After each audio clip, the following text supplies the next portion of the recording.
The first item of business this afternoon is time for reflection. Our time for reflection leader today is Leo Cushley, Archbishop of St Andrews and Edinburgh. Presiding Officer, first of all, many congratulations to you and to the members of this new Parliament. I'm confident that all Scots wish you well, and we hope that your work will build up the fabric of our society and promote the common good among us all.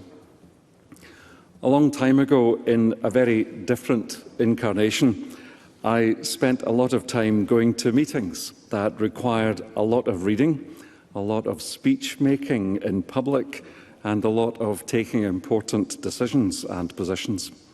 Nearly 200 people in the room had the right to speak, which was fine, except that it meant some speeches were being delivered after midnight. So everyone had the right to speak, but not everyone was really being heard, not least because once people had made their own speeches, they started to drift home, especially as the evening wore on. This wasn't a failure of organisation, and it wasn't a failure of the right to speak. But the right to speak when others went on and on meant that some speakers didn't really get the right to be heard. I should add quickly that I'm not describing any institution in the United Kingdom, but rather part of my experience while burning the midnight oil as a diplomat at the United Nations in New York. There was important work to be done, and we all took it seriously, but the right to speak occasionally overcame the right to be heard. And that was a pity, and, dare I say it, a shame too. When we were too busy talking about ourselves and our own bright ideas, we occasionally missed the other side of communication, and that's the listening bit. There is an art to speaking well, especially in public, and you know that. We are here to try to convince others that we have something worth considering, something we think could promote the common good. But the corollary of that is that we also need to develop the art of listening. A friend of mine often liked to say, "Best idea wins." Of course, he said that because he was also sure that he had the best ideas. But best idea wins, okay, but we won't know what the best idea is if we're not listening as well as speaking. In my own church, we've recently been trying to remedy this listening deficit. It has various names, and one of them is synodality. That needn't detain you here, but it has become a reminder not to talk all the time, but instead to find time to listen, to do it consciously, actively, willingly, and humbly. Good listening will go a long way towards finding what the best idea actually might be. It might be found in obvious places, but it might instead be found in an unexpected voice. Let the best idea win, and let's be listening out for it. Thank you very much.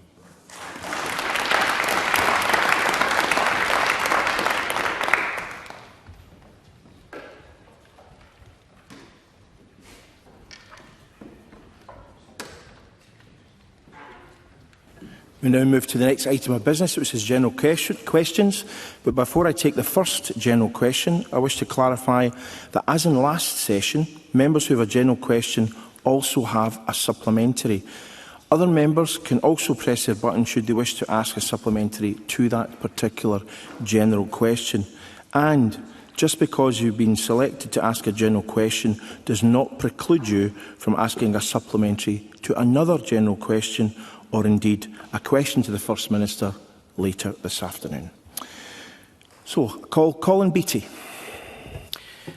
To ask the Scottish Government whether it will provide an update on the progress of the Sheriffhall Roundabout project.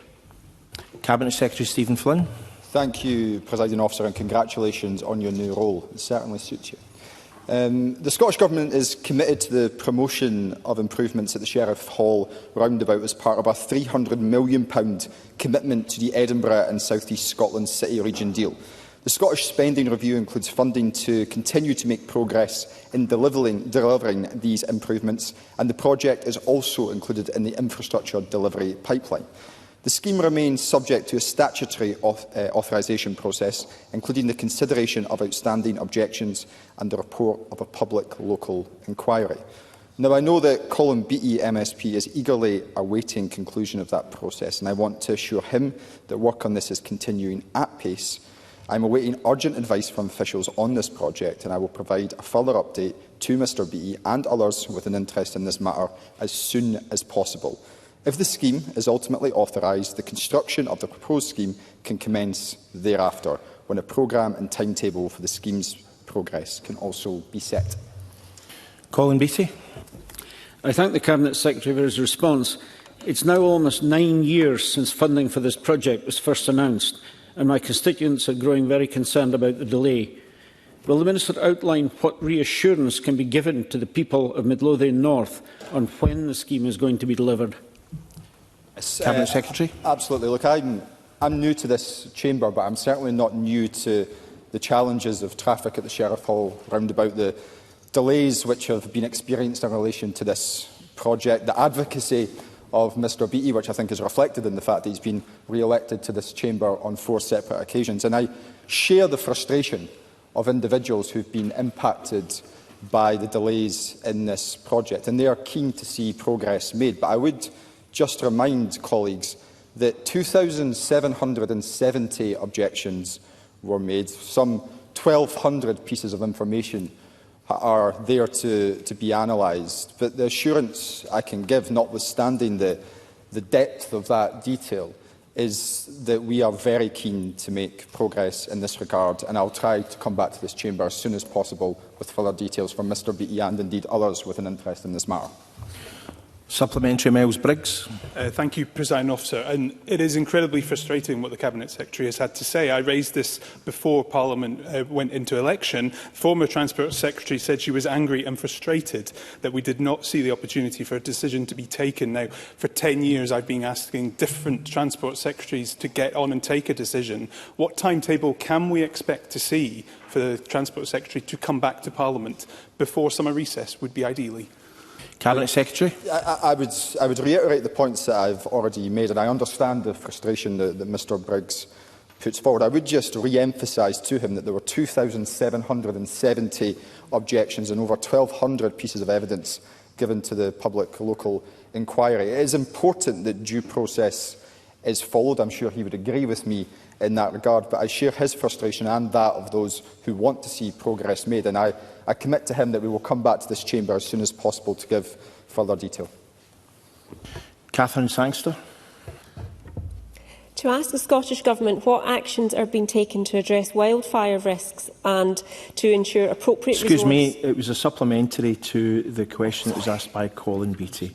Please resume your seat. Move to the next question. Emma Roddick. To ask the Scottish Government what assessment it will undertake of any impact of its planned public sector reform on employment in Inverness and Nairn. Cabinet Secretary Ivan McKee. The Scottish Government will consider the impacts of public service reform across communities, including on employment, as we implement the public service reform strategy.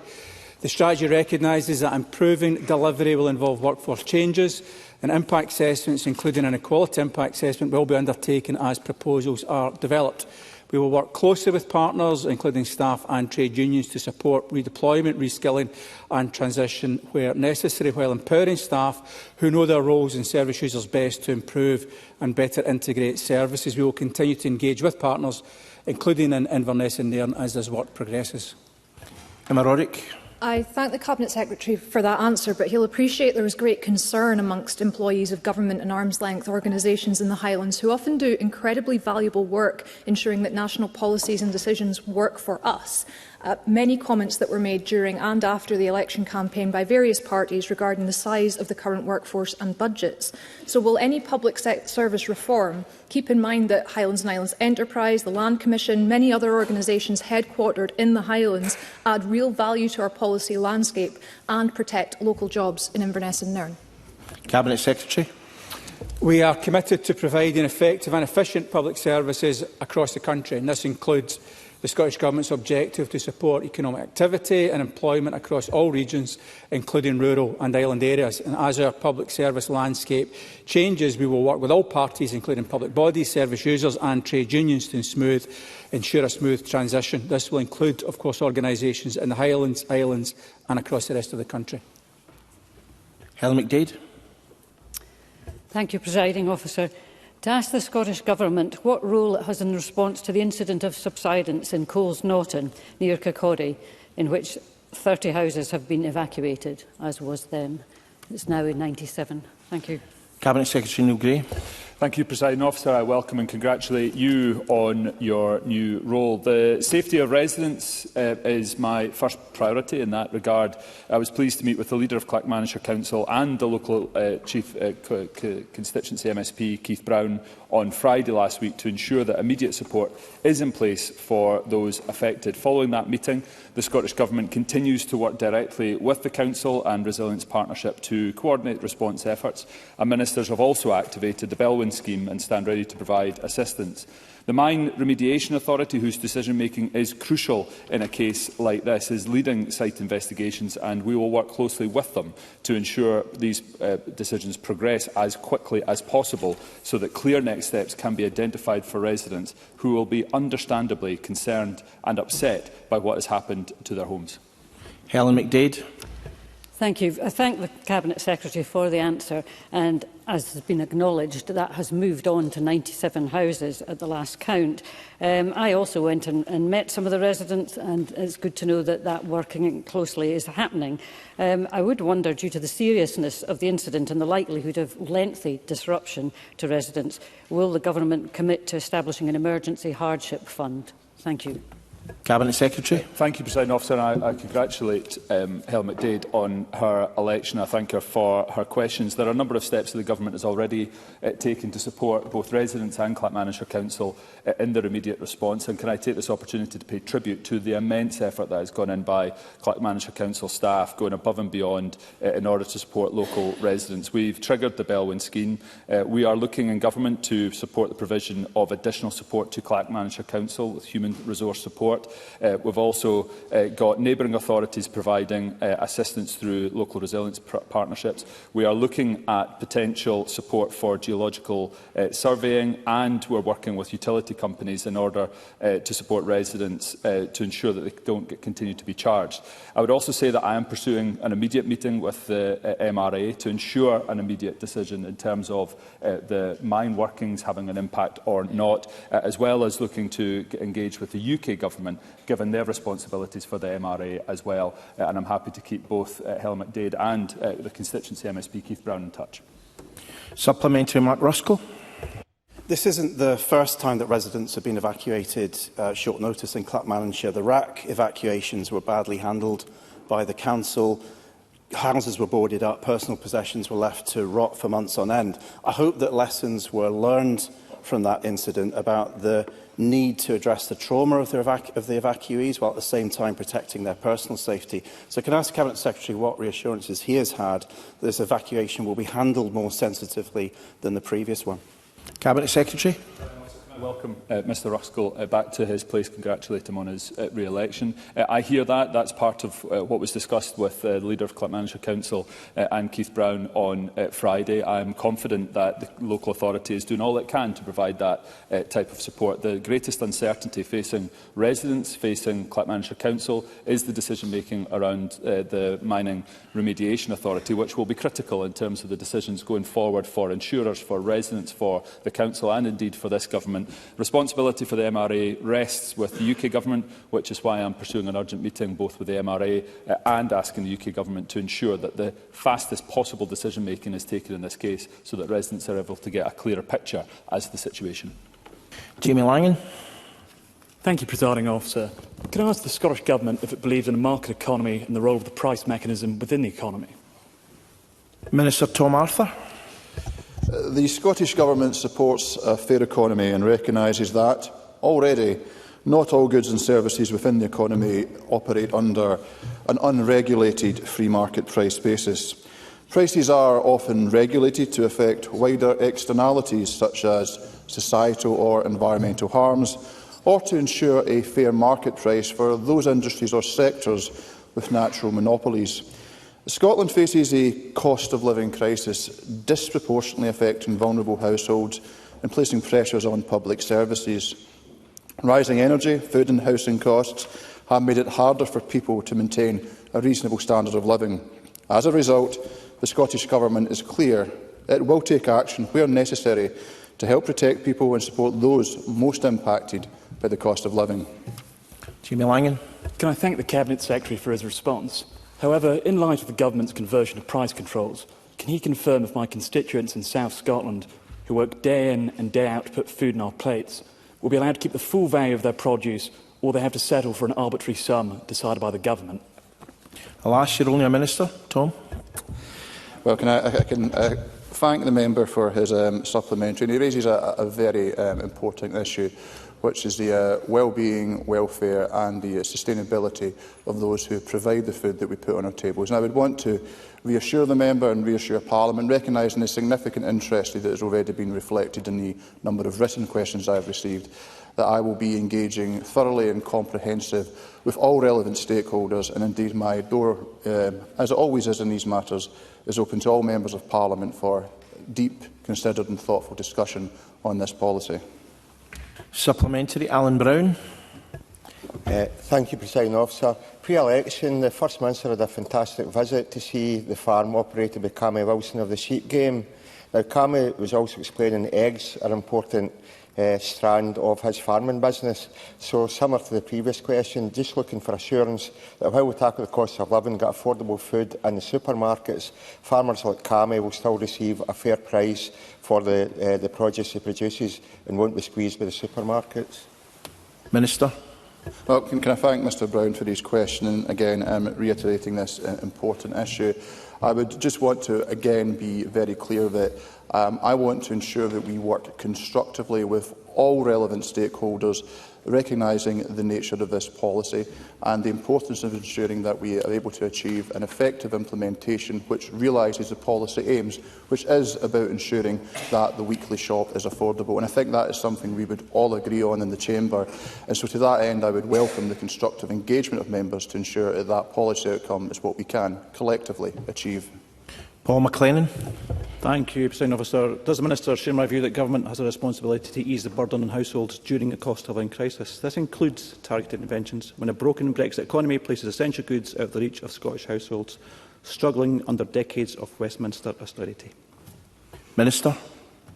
Well, the member raises a number of important points, which is recognising that while there are immediate and acute pressures emanating from the war in Ukraine and what will ensue from the war in Iran that are impacting upon the cost of living, this of course comes after a concatenation of crises from Brexit, austerity, the financial crash going back to 2008 and of course the legacy of the pandemic. So while we do not have the full range of powers within this Parliament to address and mitigate all of those impacts that are affecting people and their standard of living, I think it is incumbent upon us to look at where we can intervene to do so, and to do so in an effective, proportional way that supports those we are elected to serve. Liam MacArthur. Thank you. To ask what action the Scottish Government is taking to improve the resilience of island communities. Cabinet Secretary Gillian Martin. Thank you, Presiding Officer. Our new National Islands Plan sets out a programme of targeted actions collectively aimed at advancing social, economic and cultural prosperity on our islands, strengthening their long-term resilience, and delivery of the plan is supported by a dedicated £6.25 million budget in 26-27, in addition to continuing island investments across all government portfolios. This funding will continue to support projects such as the development of Kirkwall Nursery, which received £1.6 million in funding in 2022-23, and our resolve to help island communities thrive will be further supported by our commitment to establish a £10 million Islands Resilience Fund within our first 100 days. Liam MacArthur. Can I thank the Cabinet Secretary for that response and welcome her to her post? I look forward to working with her. In the last year alone, communities across Orkney and Shetland have suffered multiple subsea cable failures, including a month-long broadband outage affecting Orkney's Northern Isles this spring. On each occasion, households, businesses and essential services have been hit hard. So does the Cabinet Secretary accept that these repeated failures demonstrate that network resilience remains inadequate in the Northern Isles? What specific steps will the Government take to strengthen critical digital infrastructure going forward? And will she agree to meet with me to discuss options and how these might be taken forward? Cabinet Secretary.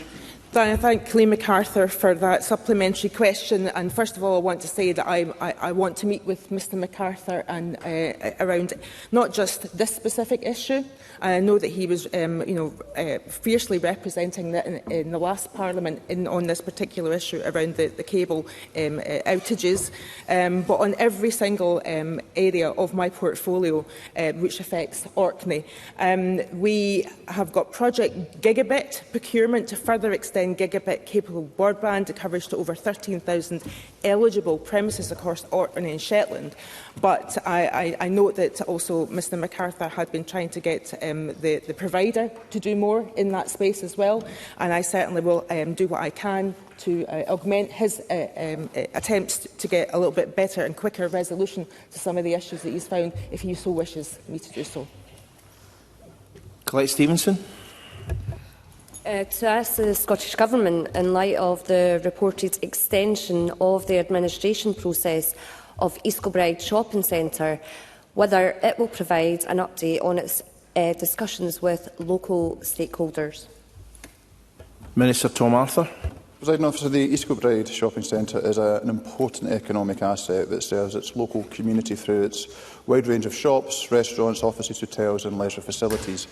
My officials have spoken with the administrators, Interpath Advisory, who are working closely with key stakeholders, including South Lanarkshire House Council, to realise the site's master plan and secure the best outcome for East Kilbride. I will remain updated on the situation as it progresses.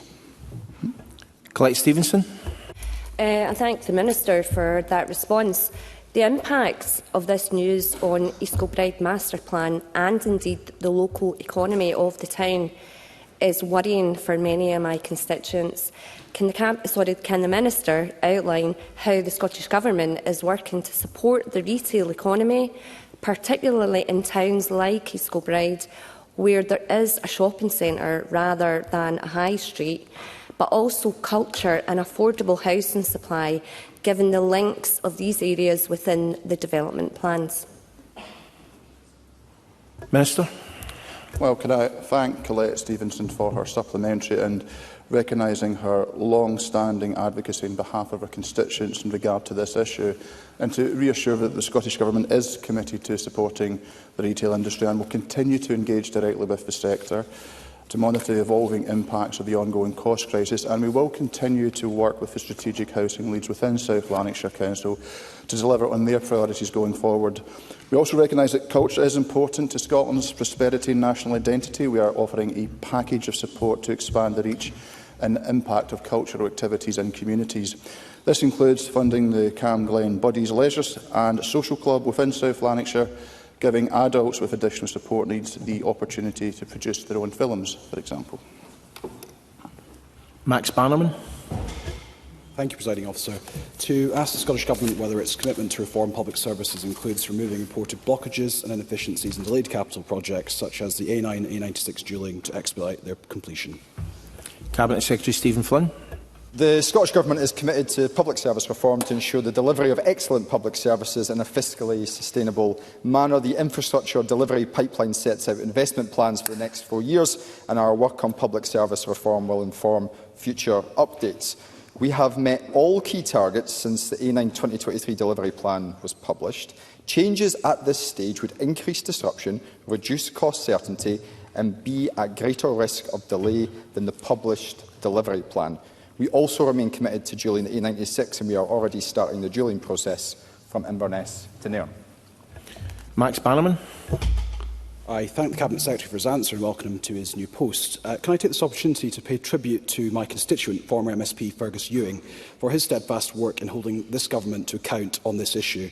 Presiding Officer, the A96 dualling from Inverness to Aberdeen was supposed to have been completed by 2030. In February, the then Transport Secretary admitted that construction of the Nairn bypass would begin in 2030.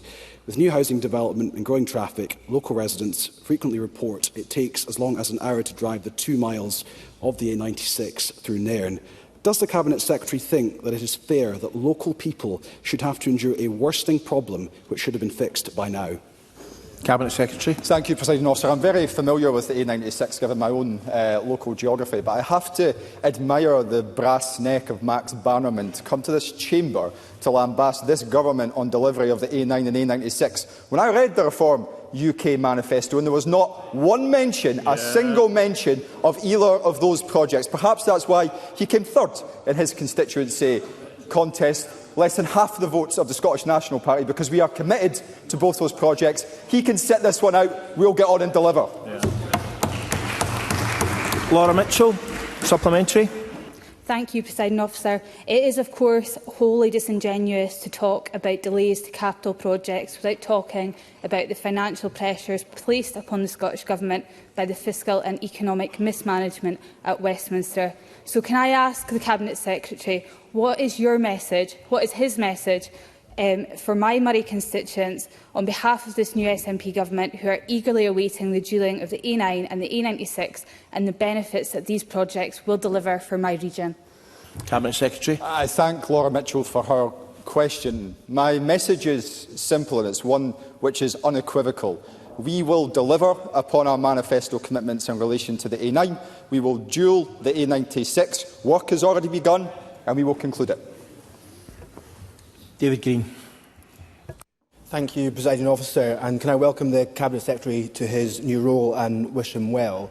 He'll be aware that my Liberal Democrat colleague Andrew Baxter has called for a dedicated A9 scrutiny committee in this Parliament. While this matter is for the Parliament, would the Cabinet Secretary welcome that? And can he also tell Parliament what further steps he will take to ensure that this project has the level of transparency that communities in the Highlands deserve?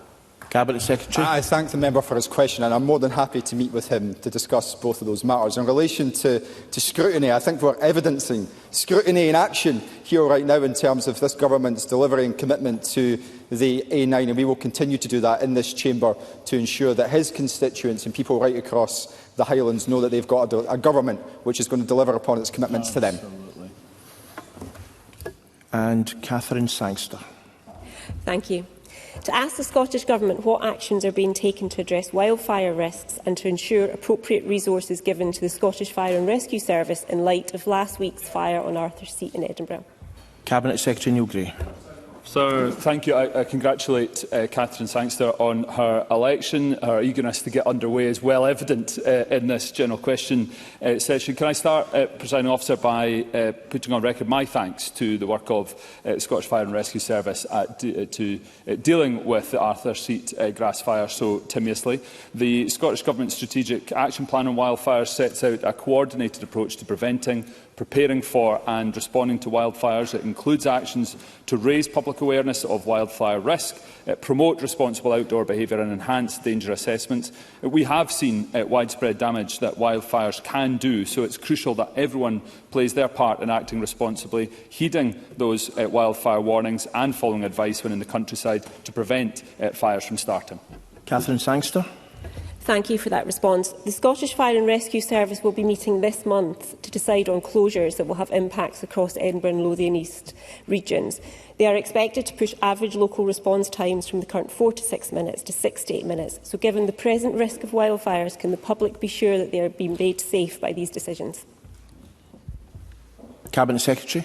Yes, the Scottish Fire and Rescue Service received an additional £23.8 million in the latest budget. That takes total funding to £436 million. That underlines this government's commitment to keeping Scotland safe. The operational decisions for the Scottish Fire and Rescue Service around the deployment of those resources is for them to take, and of course we will work with them to ensure that the decisions that are taken around the infrastructure across Scotland are taken so in a proportionate way to ensure that the continued safety of residents is paramount. We also need to make sure that we're cognisant of the fact that with increased wildfires and reduced levels of house fires, that we are responding with the services in the right locations and with the necessary resources to respond to that changing dynamic, and that's exactly what I expect the Scottish Fire and Rescue Service to do.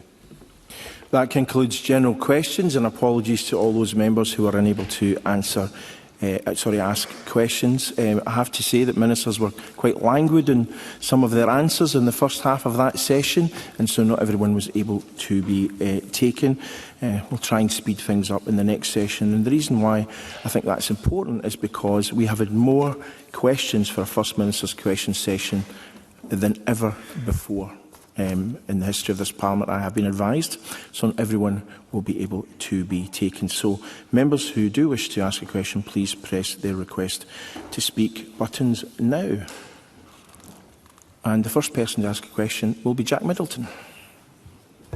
Thank you, Presiding Officer. Yesterday, TV regulator Ofcom announced it had approved controversial plans to end STV's dedicated news coverage for the north of Scotland.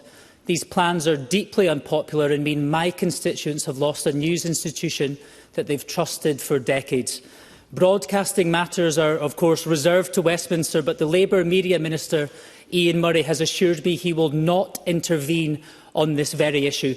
So what will the First Minister do to hold Ofcom to account for both their conduct throughout this process and for their obligations to protect local news? And can I also ask what steps his government can take to help retain jobs and wider economic activity linked to broadcasting in the north east of Scotland? First Minister.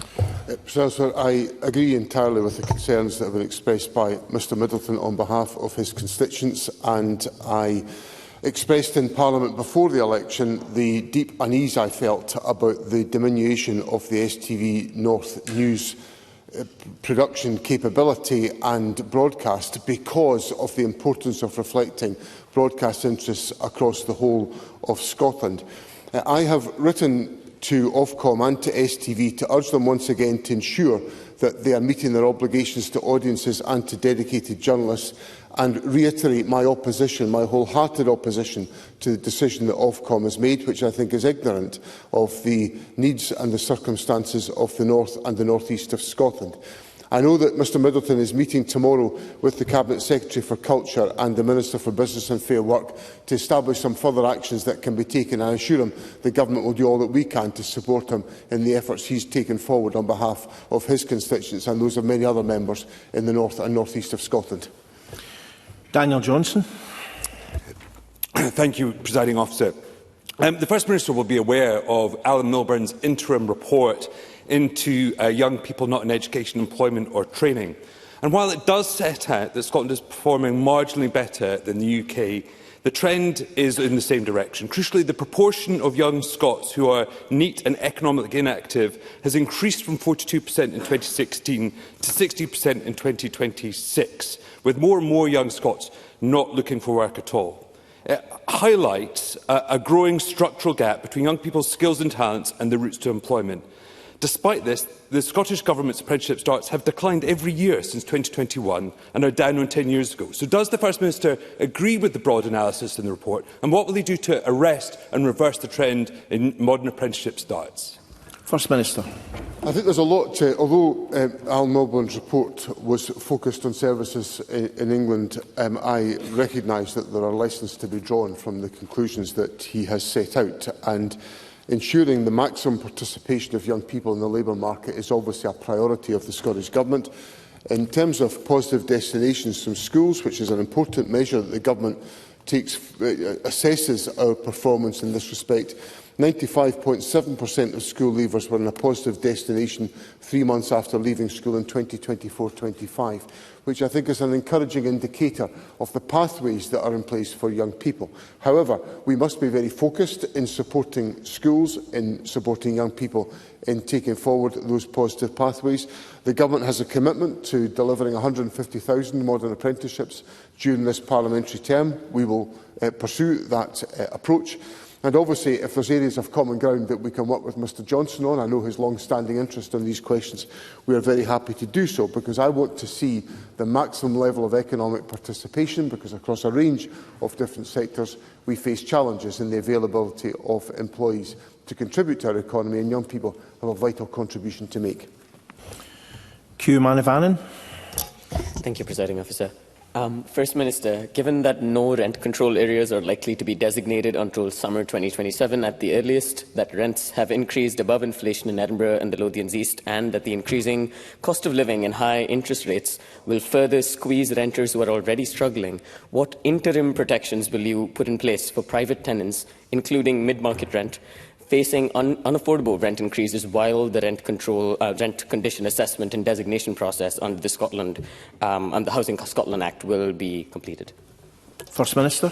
This is an important issue, and of course in the legislation that we passed in Parliament before the election, we put in place exactly those rent control arrangements, which I think are an important part of the safeguards that Hugh Manivannan is searching for on behalf of constituents. So I believe that framework is appropriate. Obviously, the Government will continue to assess through the other housing support that we make available, the assistance that can be available. And in the election campaign, I advanced the argument that renters who are in a situation where the properties that they occupy are being put on the market, that they will have the first right of opportunity to purchase at a sustainable market rent. So the Government has put in place the legislative arrangements to ensure that the objectives that have been sought can be fulfilled, and obviously we will take, as part of the Government's wider programme, measures to support individuals who are facing cost of living challenges, recognising the significance of that issue to individuals today. Liam MacArthur. Thank you. Loganair have announced plans to cut services between Inverness and Orkney, Shetland and the Western Isles. They cite a lack of support from the government-owned Highlands and Islands Airports Limited for the cuts, which could get even worse if further reassurances aren't provided in the coming days. These are lifeline routes for all three communities, and cuts will affect all those who rely on the services, including many hospital patients, potentially pushing up costs for NHS boards. So will the First Minister now instruct Hyle to reach an agreement with Loganair that protects lifeline air services to and from Orkney, Shetland and the Western Isles as a matter of urgency? First Minister. I want Highlands and Islands Airport Limited and Loganair to work collaboratively to ensure that these services can be sustained. I recognise the importance of these services, particularly for some of the issues in connection to access to healthcare services, and the Cabinet Secretary for Transport will make sure that there is appropriate dialogue taking place between Loganair and Hyle to ensure that everything that can be done to safeguard these services is in fact put in place. Stephen Bonner. Thank you, Presiding Officer. My constituent, Mark Somerville, was diagnosed with motor neuron disease in 2023, a rapidly progressive and cruel illness, which for Mark and so many others means they simply do not have time to wait for slow-moving systems and delayed decisions. Our manifesto made welcome commitments on MND, but progress in terms of specialist care and support for clinical research demands meaningful focus as soon as possible. So can the First Minister outline what he will do to ensure progress is made, and will he meet with the Mark Somerville Foundation and hear directly about the challenges being faced and the promising work the Foundation is already undertaking to support those living with motor neuron disease? First Minister. I'd be very happy to meet with the Mark Somerville Foundation, and the Health Secretary will also take a keen interest in this issue, so I welcome very much the points that have been raised by Stephen Bonner. It is vital that where individuals have a diagnosis as challenging and as devastating as motor neuron disease, that we have in place the support services and the assistance to aid those individuals and their families as quickly as possible. The Government is trying to ensure that through the funding we put in place through the NHS Research Scotland Neuroprogressive Disease Network, that we will be able to provide enhanced levels of support, but some of the learning from the Mark Somerville Foundation will be helpful to us in advancing these issues, and I look forward to those discussions with Mr Bonner. Kate Campbell. Thank you, Presiding Officer. Following thousands of cyclists pedalling on this Parliament on Saturday to ask for safer streets, what assurances can the First Minister give that getting infrastructure right, preventing deaths on our roads and making sure that everyone feels that cycling is accessible to them will be at the heart of the transport strategy of this government? First Minister. So the National Transport Strategy prioritises active travel through the sustainable travel hierarchy, placing walking, wheeling and cycling at the top. This year, the Government's continuing to invest in active travel infrastructure through the Scottish budget that was passed by Parliament, including £226 million for sustainable and active travel. The majority of this will deliver high-quality walking and cycling infrastructure in communities, with inclusive design principles embedded to improve safety and accessibility for more people wanting to make more of their journeys by active travel modes. We're also supporting local authorities through the £14.5 million Road Safety Improvement Fund to enhance safety and reduce the number of injuries on our road networks. I hope these measures give Kate Campbell and her constituents the assurance that the Government prioritises active and safe travel routes and to the encouragement of cycling, walking and wheeling as part of the active travel hierarchy. Donald McKinnon. Thank you, Presiding Officer. Today, once again, Uist is receiving a significantly reduced ferry service, with the MV Hebrides out of action and the Lord of the Isles experiencing ongoing technical problems. Last week, the First Minister told us that amplification of these issues is damaging island communities. What is in fact damaging island communities is his government's failure to deliver an adequate ferry service. Results of our recent survey carried out by Visit Out at Hebrides revealed that 96% of businesses responding had encountered problems as a result of ferry disruption this year. These businesses are struggling and need support now.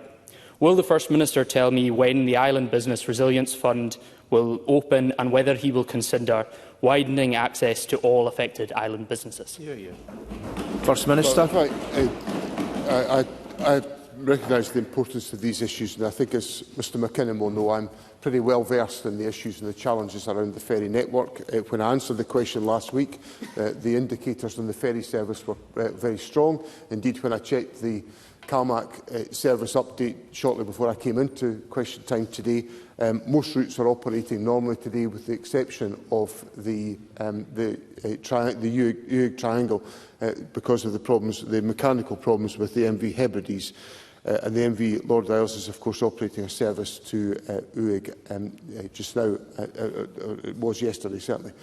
So there are going to be challenges on the ferry network, but I think we're in a more robust and stronger position than we were. The MV Isle of Lewis has returned to the Barra service, which is a welcome development there as well.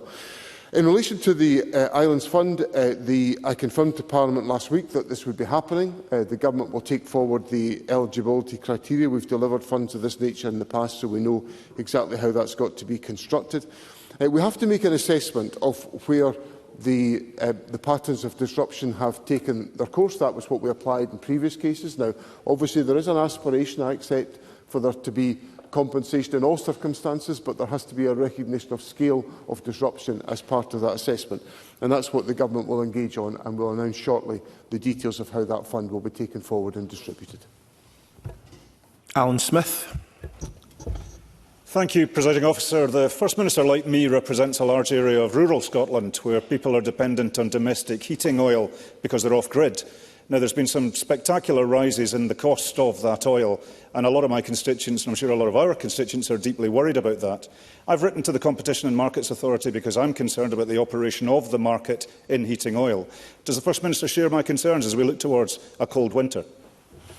First Minister. Sure, I do share the concerns that Alan Smith has set out, and like him, I have many constituents who are reliant on domestic heating oil, and some of the increases have been very, very significant. The Government, of course, established the Scottish Emergency Heating Oil Scheme, enabling households to apply for £300 towards their bills. I'm glad to hear that the member has written to the Competition and Markets Authority, because they are currently undertaking a market study into retail supply of heating oil for domestic use in the UK, and the Government's officials are engaged in this work. And of course, this is an issue where we require greater intervention from the United Kingdom Government, and we've been encouraging the United Kingdom Government to do exactly that. Liam Kerr. Thank you, Presiding Officer. North East businesses are struggling due to this government's punishing business rates regime. The Fresh Start initiative is where businesses that move into premises that have been vacant for 6 months receive rates relief for a year. Now, the Press and Journal, the Courier and the Sunday Post are campaigning for that 6 months eligibility period to be scrapped, with the relief applied to any business moving into a vacant unit. Now, the First Minister has expressed support for this campaign. So, could the First Minister confirm what that support looks like in practice, and thus, when will this vital change take place? First Minister. What I'd say to Liam Kerr is I recognise the challenges that are coming and facing businesses around the business rates question. So my engagement with the excellent initiative by the Press and Journal, the Courier and by the Sunday Post on raising awareness about business rates issues and seeking an approach that incentivises growth, that encourages development, that enables businesses to invest for the future and deliver greater economic success is an approach that chimes very directly with the approach of my government and what we want to achieve.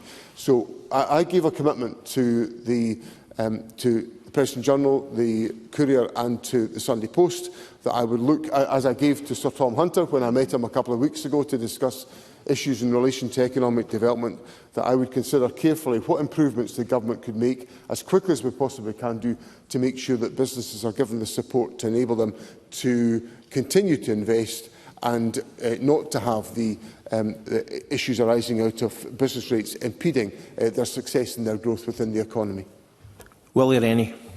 The First Minister will be aware of the huge fire in my constituency at Lower Melville Wood. It burned for 2 weeks. The conditions were intolerable for local people, especially those with lung conditions. Now, I've written to the Government today asking for an investigation, an independent investigation, because it involves multiple agencies into what caused the fire, the handling of the fire, but also the future of the site. Would he agree that there should be an investigation and the Government should commission that independent investigation? First Minister.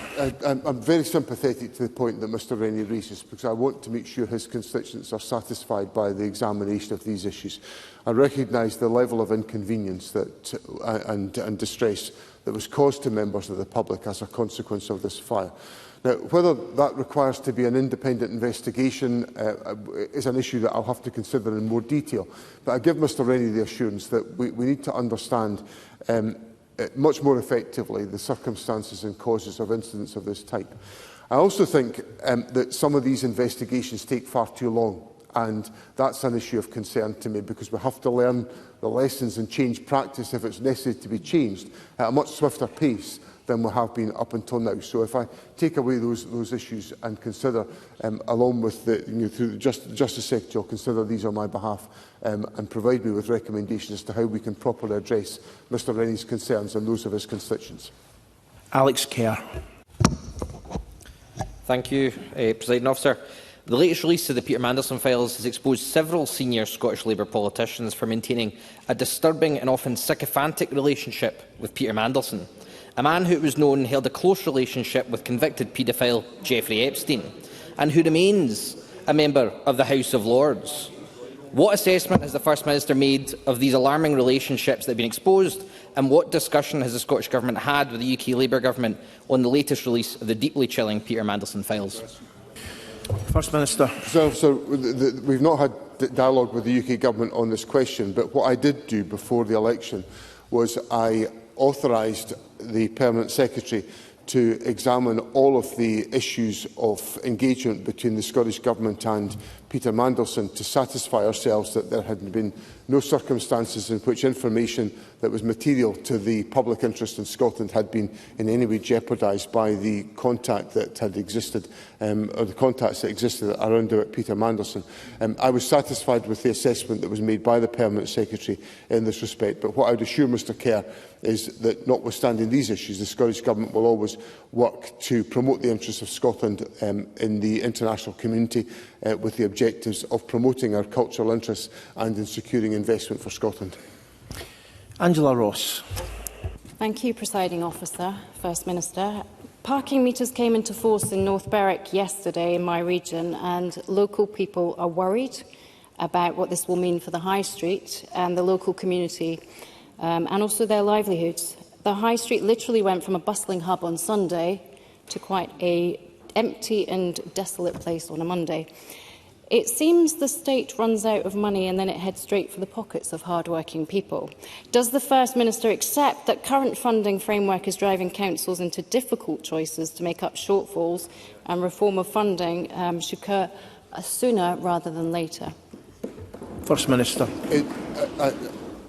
I understand the importance of the point that Angela Ross raises. I visited North Berwick with Mr McLennan during the election campaign, and North Berwick was very, very busy on that occasion, and I could see from my own knowledge of the town it's a very bustling and vibrant community. But obviously I picked up clearly, well, I didn't pick up, I had the concerns it spelt out to me very directly by a number of local businesses on that occasion. So I recognise the seriousness of the points that's raised. Now, obviously, it's a decision that's been taken by East Lothian Council, and it's up to the Council to explain to their constituents exactly why they have taken this decision. When it comes to funding arrangements, of course, what we as a Parliament have got to do is to make sure that we provide the adequate levels of funding on a sustainable basis to a variety of different public organisations, and local authorities will be central to that judgment. So I would simply say that if Parliament wishes to spend more money on local authority services, we have got to be prepared to take the decisions that enable that to be the case. And the Government has, of course, given an increased local authority settlement to local government, and that gets translated into funding for individual local authorities. And we will obviously engage with Parliament about the composition of the budget process or the budget bill as the budget process takes its course through Parliament later this year. Julie McDougall. Thank you, Presiding Officer. The First Minister may be aware of a live planning application for a new data centre just outside of Auchtertool. So on the back of last week's energy debate, can the First Minister assure my constituents of Auchtertool that the Scottish Government will take our community councils' concerns seriously and ensure that planning applications for data centres across Scotland are not imposed or rushed without serious consideration for water and energy demands? Thank you. First Minister. Obviously, this is a live planning application, so I can't comment specifically on the details involved. But what I would assure Julie McDougall about is that the planning process must take into account the representations that are made by local communities. There will be statutory considerations to take into account as well. And dependent on the course of that planning application, there may well be determination that the Government has to make. And I would assure Julie McDougall that should the Government be in that position, then the views and the concerns and the issues raised by communities and also by statutory objectors will be considered in detail by the Government in coming to any determination that ministers have got to make. Polly McNeill. Thank you. The Scottish Fire and Rescue Service Board are due to make a decision at the end of June, which could have far-reaching implications for Scotland's communities. Is there options for closure?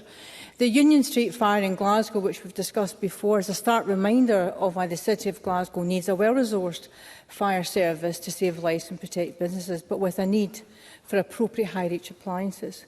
Will the First Minister support my view that, given the concern that all of us will have over this in our constituencies and regions, that there should be parliamentary oversight of this decision, and will the Scottish Government be prepared to look at that and, if necessary, reconsider the funding of the Fire and Rescue Service to ensure that Scotland's communities remain safe? First Minister. The issues that are connected with the review undertaken by the Scottish Fire and Rescue Service relate to an assessment of current fire risk as it applies in Scotland at the present moment. And of course, we know that over the course of the last 40 years or so, fire risk in Scotland has changed quite significantly. And in some respects, and there's been thankfully a welcome decline in domestic fires because of the increase in protective activity that is placed through sprinkler systems and other activities. We've also seen a change in the deployment of the Fire and Rescue Service because of the implications of climate change. There was just a question just a moment ago from Catherine Sangster about the fire on Arthur's Seat, which is a very local example of the changing nature of fire risk that is having to be dealt with. So what the Scottish Fire and Rescue Service has got to do is to make an assessment based on that risk and the resources that the government is making available. And obviously, there will be statutory obligations on the Fire and Rescue Service to exercise its powers, but of course Parliament can consider issues that arise from the decisions that are taken by the Scottish Fire and Rescue Service. And what I commit the Government to doing is to engaging constructively with Members of Parliament, because I recognise the concerns that will exist in all parts of the Chamber, to make sure that the Fire and Rescue Service comes to the right conclusions in what is an important exercise that is underway. Michael Mara. Thank you, President Officer. Both my party and the First Minister's own are committed to vital support for ambitious capital works at Dundee and Angus College. The leadership of the college has waited years for this government to agree to a solution, and I can now confirm that the deadline to address rack problems at the Kingsway campus in Dundee has been missed. What can the First Minister say to us about when we will finally get a decision from this government? As Mr Mara will know, the issues that are at stake here are about long-term financial commitments to support an ambitious development, I would say, by Dundee and Angus College. And I should probably just place on record the fact that I represent a constituency that is adjacent to Dundee and Angus, so there may be implications for my constituents, just for absolute transparency. But so the questions that have been wrestled with are about how long-term financial assurance can be given to Dundee and Angus College to enable them to enter into commitments which would undertake what I would recognise to be a significant regeneration opportunity within the city centre of Dundee. So I assure Mr Mara that those issues have been given active consideration within government. They're not straightforward because of the nature of the commitments that are sought, but equally the challenges in the college infrastructure are not straightforward, nor are they sustainable because of the issues that Mr Mara cites. But I give him the assurance that these issues are actively being taken forward by ministers. Callum Kerr. Thank you, Presiding Officer. Unite, the Union, has rightly called out the Labour Westminster Government for easing sanctions on aviation fuel produced from Russian oil, while allowing Scotland's refinery at Grangemouth to close. Let's be clear. Keir Starmer will reward Putin by bringing in jet fuel made from Russian oil. Can the First Minister today reaffirm his government solidarity with Ukraine? And will he join me in condemning this betrayal of the Ukrainian people and Scotland's energy workers? First Minister. So my government's support for the people of Ukraine is absolute, and it's been a central part of the position of this Parliament, of being so supportive of the people of Ukraine in the terror that they face from the Putin regime. Now, obviously, the issue, one of the biggest vulnerabilities we have is around about the production of jet fuel, which is why I find it inexplicable that the UK government, which assured everybody that it would protect the refinery at Grangemouth, has allowed the refinery to close. So I reaffirm my strong support for the people of Ukraine, my strong support for the sustainability of our energy industries to make sure that the energy needs of our country can be met by the activities that we undertake here in Scotland. Michelle Campbell. Thank you, Presiding Officer. Report after report shows food prices continuing to rise and the need for government to act. Now, we know the Labour UK government has been caught out, begging supermarkets to lower prices rather than taking action like the Scottish Government to ensure a food price cap. Given what we know now, does the First Minister expect Westminster to try and block our food price cap plan? First Minister. So the Government is committed to bringing forward legislation to ensure that individuals are able to afford a range of items in our supermarkets at an affordable price. That is the commitment of my government. We are developing that legislation. We will engage with Parliament about that legislation to make sure that we can take the practical and tangible action to support members of the public who are experiencing such significant pressures as a consequence of the cost of living issues with which they are wrestling. And the final question of this afternoon's session, Rachel Hamilton. Thank you.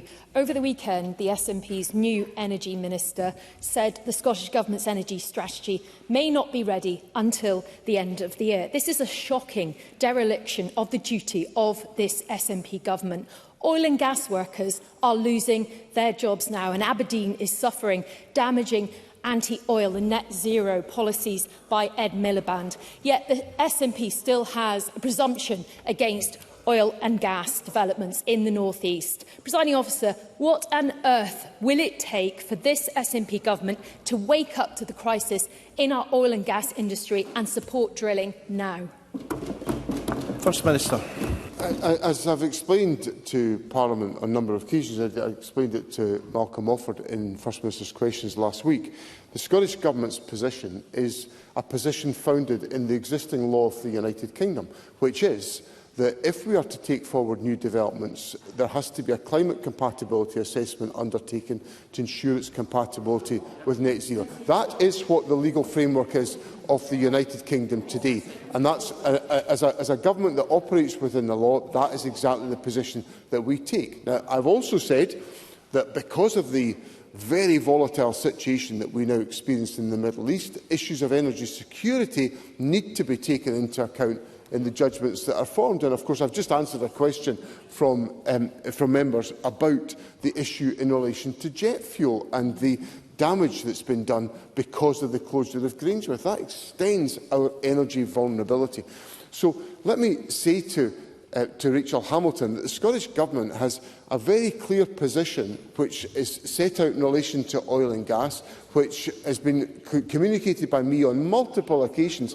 And at the heart of the question that Rachel Hamilton put to Mr Flynn, you're not in Westminster now. Was her... Well, at the heart of the question that Rachel Hamilton put to me was decision-making by Ed Miliband. Now, I just want to clarify, Ed Miliband is not a member of my government. He is a member of the hostile United Kingdom Labour government who don't deliver for the people of Scotland. It's a good job the people of Scotland have a Scottish government to rely upon.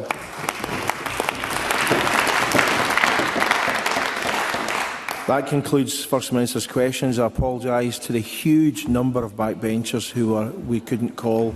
There's always next week. The next item of business is a statement by Mary McCallan on phone-free classrooms. The Cabinet Secretary will take questions at the end of her statement, and there should be no interventions or interruptions. I'll leave a 1-minute break for everyone to reassemble and take their seats.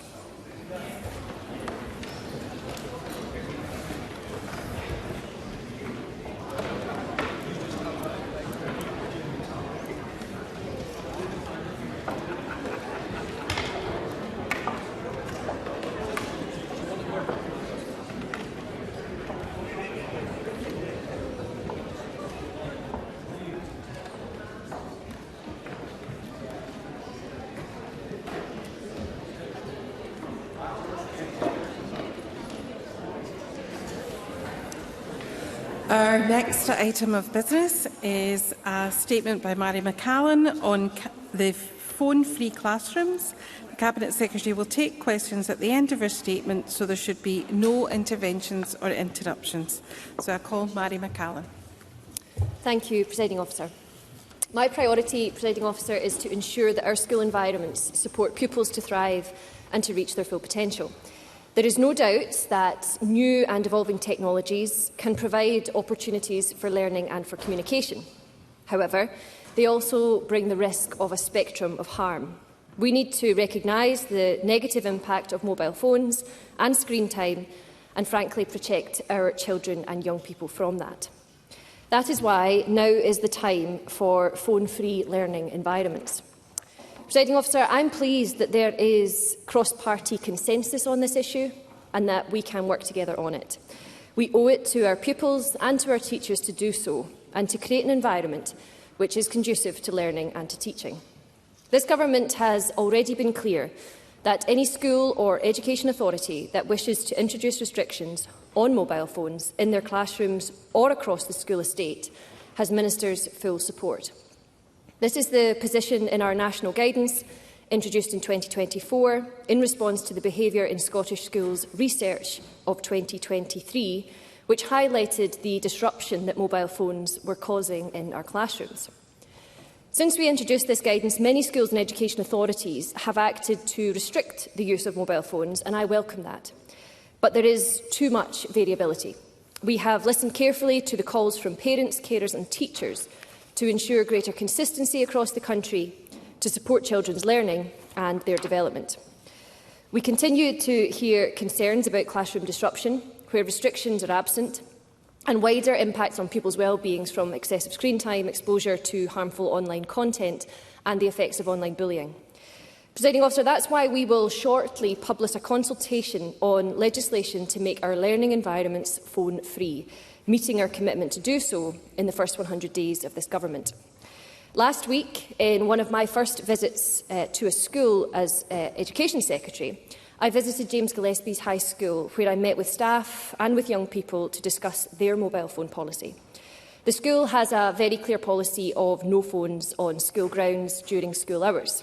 This includes campus, classroom, corridors and the cafeteria. The rules for their young people are clear. See it, hear it, lose it.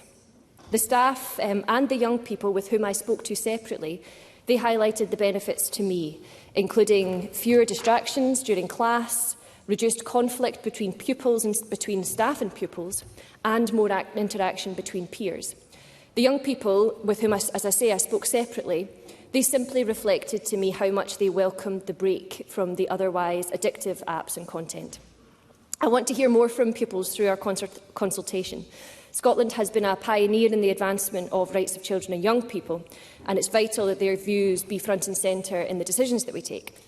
We also want to understand the range of views from parents and carers, from school staff, from education authorities and interested organisations. Their views will help shape our legislation and allow us to deal with a number of complex issues.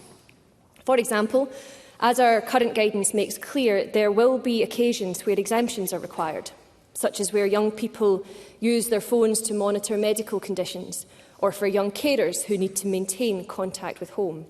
Schools who have already implemented phone-free policies per our guidance are already managing this well. We will fully explore and understand all of these issues to inform sensible legislation. And legislation is the only way we can mandate learning environments to be phone-free. But until then, existing guidance allows all schools to introduce this policy now. Therefore, Presiding Officer, to signal our intent that schools should move to introduce restrictions whilst we prepare legislation, we are working with education authorities to refresh our current guidance to support and encourage more schools to introduce restrictions ahead of a law change. And again, we are working with the Scottish Advisory Group on Relationships and Behaviours in Schools, meaning the updated guidance will be informed by the views of organisations including COSLA, the Association of Directors of Education, the main teaching unions and parents and carers, representatives, as well, crucially, as the views of young people. The guidance will set out expectations on key areas, including engagement with the whole school community, pupils, staff and families, which is required to build support for policies. I'm very pleased to inform the Chamber that this updated guidance will be published by the end of this month to support schools to consider their approach from the beginning of the next term. And, Presiding Officer, I want to be clear that this issue rests within a wider public health approach to online harm that the Government is committed to. We recognise a spectrum of harm associated with the significant intensification that we've seen in children and young people's use of online platforms and smartphones. This spectrum includes, but is not limited to, the loss of concentration and wasting precious childhood years at one end, through the absorption of harmful, often violent, misogynistic or radicalising content, right through to incitement to self-harm, extreme bullying and, in some cases, grooming. A public health approach means being clear about the harms and taking a holistic approach to address them. Therefore, when considering the impact of mobile phones in schools, we must think not only about the distraction in the classroom or bullying during the school day, but also the higher risk of depression, of anxiety, of poor sleep and poor health in adolescents that can arise from smartphone use. A public health approach means engaging the whole school community so that schools can create the right conditions to get it right. right for school well-being, for learning outcomes and for long-term health. And I want to be clear that schools are only one part of the solution. I wish to highlight action that we are taking to support parents and young people to ensure that social media companies are held to account. Whilst the main policy and legislative levers, such as the Online Safety Act, are held by the UK Government, in Scotland we are taking all available steps to act here and now whilst we wait for the UK Government to step up. And let me be clear, we do support the UK Government's consultation on the banning of social media for under-16s, but we also don't think that will solve the problem of online harms. We need more concerted action to force social media and tech giants to do more to protect our children, and that is a fight that I will not shy away from. We've also already taken action to provide guidance for parents of younger children and babies, publishing advice on our Parent Club website for parents of children aged under 5 on screen time, and this is in line with the World Health Organisation's guidance. And we continue to fund resources such as the Mind Your Time work, which gives children and young people advice on social media use, on screen time, on sleep, and their impact on body image and mental well-being. We will now build on this work by funding a national public health campaign to make young people and their families aware of how to use social media, screen time and online time in a safe and healthy manner, and that might mean not using it at all, Presiding Officer. We need families to be aware of the harmful consequences and the risks to mental health and to sleep and to body image, as well as the benefits of spending time with friends and family in real life. And parents must be supported in this, Presiding Officer, never shamed. We will also use the example of Ireland's successful Pause Before You Post campaign to make parents and carers aware of the potential harms of what's called sharenting, sharing images and details of their children on social media that can be pieced together and inadvertently create a digital footprint for young people. So this is action that we can and are taking now, but Scotland does not currently have the powers to act in areas such as the regulation of internet services. So we will take steps to push the UK Government to take more action, including ensuring that Ofcom uses its powers to hold tech companies and social media providers to account. Regulation has fallen substantially behind where it needs to be. We will advocate for a social media levy on companies to invest in programmes to support safer online engagement for young people, improving mental health and supporting online literacy. I was also very interested in the comments of the former UK Safeguarding Minister, who in her resignation letter to the Prime Minister said that she had solutions that would end the ability of children in the UK to take naked pictures of themselves on every phone and device in the country. Presiding Officer, if this technology exists, it must be rolled out without delay. The Children's Minister, Siobhan Brown, has written to the new Safeguarding Minister to ask about this technology, to confirm our support for such a move, and to reiterate our desire to work closely with the UK Government on the important issue of safeguarding. Presiding Officer, our children and young people are growing up in an online world which was unimaginable 20 years ago when I was at school, and recall the first smartphones emerging then. The rapid evolution of technology means that our thinking must also adapt. This Government is clear that a public health approach to response to these changes is appropriate. Creating phone-free learning environments is an important part of this holistic approach. Our schools should be safe and nurturing environments for our children and young people where they can learn free from the distractions of mobile phones, and teachers will benefit from this too. So I look forward to working constructively with members on this issue and the wider issues of freeing our children from intensifying online harm. Thank you. Thank you, Cabinet Secretary. The Cabinet Secretary will now take questions on the issues raised in her statement. I intend to allow about 20 minutes for questions, after which we will move to the next item. I would be helpful if members who wish to ask a question were to press the request to speak buttons now. Call Angela Ross. Thank you, Deputy Presiding Officer. And thank you for your speech, Cabinet Secretary. We do support the ban of mobile phones in schools, and that's to help ensure focus in classrooms and support teachers in delivering lessons. And I do appreciate the level of consultation that has occurred as well. I'm quite impressed to see how much work has gone into that. I do think that's the right approach and the right way forward. I do want to look at, on an ongoing basis, how do we ensure that policy is delivered effectively? And by that, I mean we're having a ban and we're stopping something from occurring, but we do need to support the delivery in a way that will allow staff to have autonomy and control within their classrooms and to have the right to ensure the appropriate discipline and consequences are in place. So how do we get the balance right between providing all of this support and resources and allowing a level of autonomy within classroom and schools? Secretary. Thanks, Presiding Officer, and I thank Angela Ross for her question and for her support for the policy, and I hope that that's something we can continue to garner right across the Chamber. I want to also acknowledge her comments about the preparedness and the preparations that have gone into this, and I would pay credit to my predecessor in the education portfolio, to the DFM Jenny Gilruth, for the very considered manner that this policy has been adopted and gotten us to this stage. Angela Ross is quite right to ask about flexibility. I think one of the problems with the current situation and why we need to move to change the law is because some schools have adopted it, others haven't, and that variability across the country will be letting some pupils down. So we can't have that and we have to correct it, but flexibility will continue to be an important aspect. The guidance as it stands allows for school-appropriate flexibility, including, for example, whether it applies in the classroom or whole campus, what exemptions might be made available. And I think the other thing that's really critical to making this work practically, which is Angela Ross's question, is the whole school community approach to its development. So the heads of schools, teachers, working with parents and carers, and crucially working with young people. And certainly when I visited James Gillespie, they had really put a great deal of emphasis on the whole school community's buy-in to the policy, and it was bearing fruit in terms of its implementation. Thank you. I call Catherine Sangster to be followed by Patricia Gibson. Thank you, Cabinet Secretary, for advance notice of the statement. We welcome the Scottish Government's commitment to making progress on mobile-free classrooms, as Scottish Labour campaigned on this for some time, and it was found to be hugely popular with parents. Can the Cabinet Secretary give the Chamber some detail about when the consultation will open, when it will end and when the legislation will be brought forward?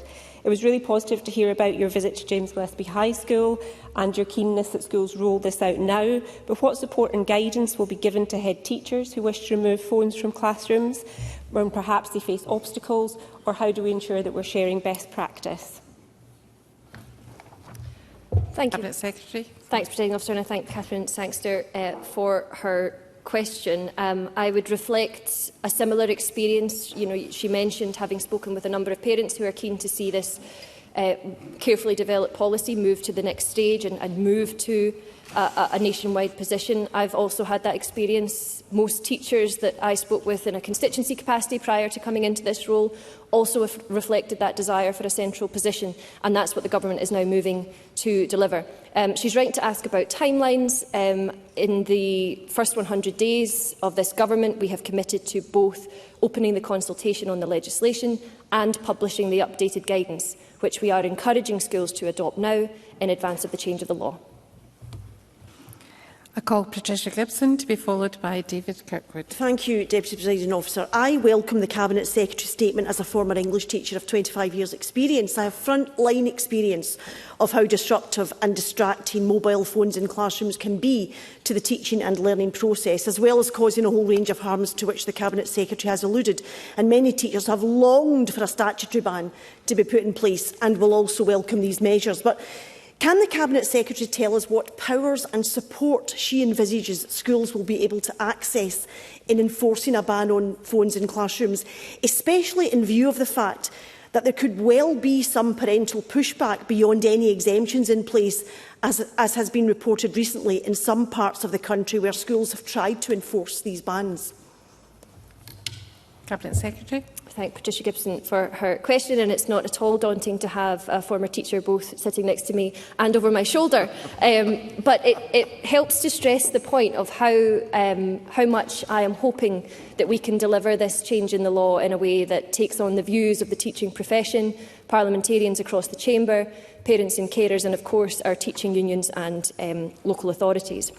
I recognise that there are different aspects of this that each school will have to seek to overcome. I've alluded to some of them already, whether it's a classroom ban or whether it's a campus ban. I have to say personally, I saw a campus ban working really well at James Gillespie's. The teachers and the young people reflected to me that not only serves the purpose of helping to remove distractions in the classroom, but it also frees the young people from what we know can be malign influence of the online world throughout their day.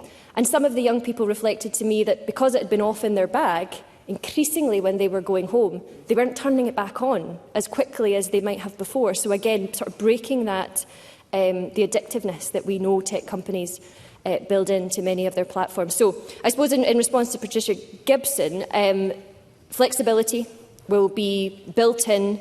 We will be consulting really carefully on what everybody involved thinks needs to be reflected in the eventual law change. But I am really keen, Presiding Officer, that what we have finally passed in the Chamber will reflect, I think, the gravity of the potential harm that could be impacting our young people, and operates as a bit of a line in the sand for how we see the correct use of smartphones in the online world for our young people. David Kirkwood, to be followed by Fulton McGregor. Thank you, Deputy Presiding Officer. Congratulations on your election, and Cabinet Secretary also. Congratulations on yours. Does the Cabinet Secretary agree with me that since many teachers are already implementing their own de facto bans on smartphone use in classrooms, many more would appreciate the formalisation of such a ban, thus removing the onus from them? Cabinet Secretary. Thanks to Mr Kirkwood for his question. I think I reflected this in my response to Catherine Sangster, that certainly anecdotally and in a constituency capacity, parents and teachers had reflected to me that a national position would be helpful. Of course, in the development of this policy, we have been clear that we don't have the powers to unilaterally implement a ban across the country, and that's why a law change is now required, and that's what we're now working towards. But I would return to the point about the variability. I think that's probably the main thing that we couldn't tolerate as a Parliament and as a society, the idea that some pupils in our schools would be learning free from the influence of smartphones whilst others wouldn't. And I think there is a lot of consensus around this area. Provided that we can get the framework right, I think that we will, as a Parliament, enjoy quite a lot of support from the public on this. I call Fulton McGregor, to be followed by Jenny Young. Thank you, Presiding Officer, and can I also welcome you to your role. As doctors have recently warned that social media can be just as harmful to children as smoking, I also welcome the Scottish Government's action to introduce phone-free classrooms and mitigate the impact of phone use and learning. Can the Cabinet Secretary set out what more can be done to tackle the harms of social media in the classroom directly? And does she believe that encouraging more outdoor learning, for example, can also be a helpful tool in helping to mitigate these harms? Cabinet Secretary. Thank Fulton McGregor for his question, and I think that I hope, Presiding Officer, that when the changes come into force, we will find that disruption in the classroom is lessened, concentration in the classroom is heightened, that teachers will find themselves more able to conduct their professional duties without distractions from phones. And I also hope, as I said in response to another question, that this will be part of that wider public health approach which challenges, I suppose, some of the real intensification of children and young people's use of the online world in recent years. And Fulton McGregor's point on outdoor learning is absolutely right. There is nothing like getting outside, exercising or just spending a bit of time in nature to remind all of us that the online world is not the real world.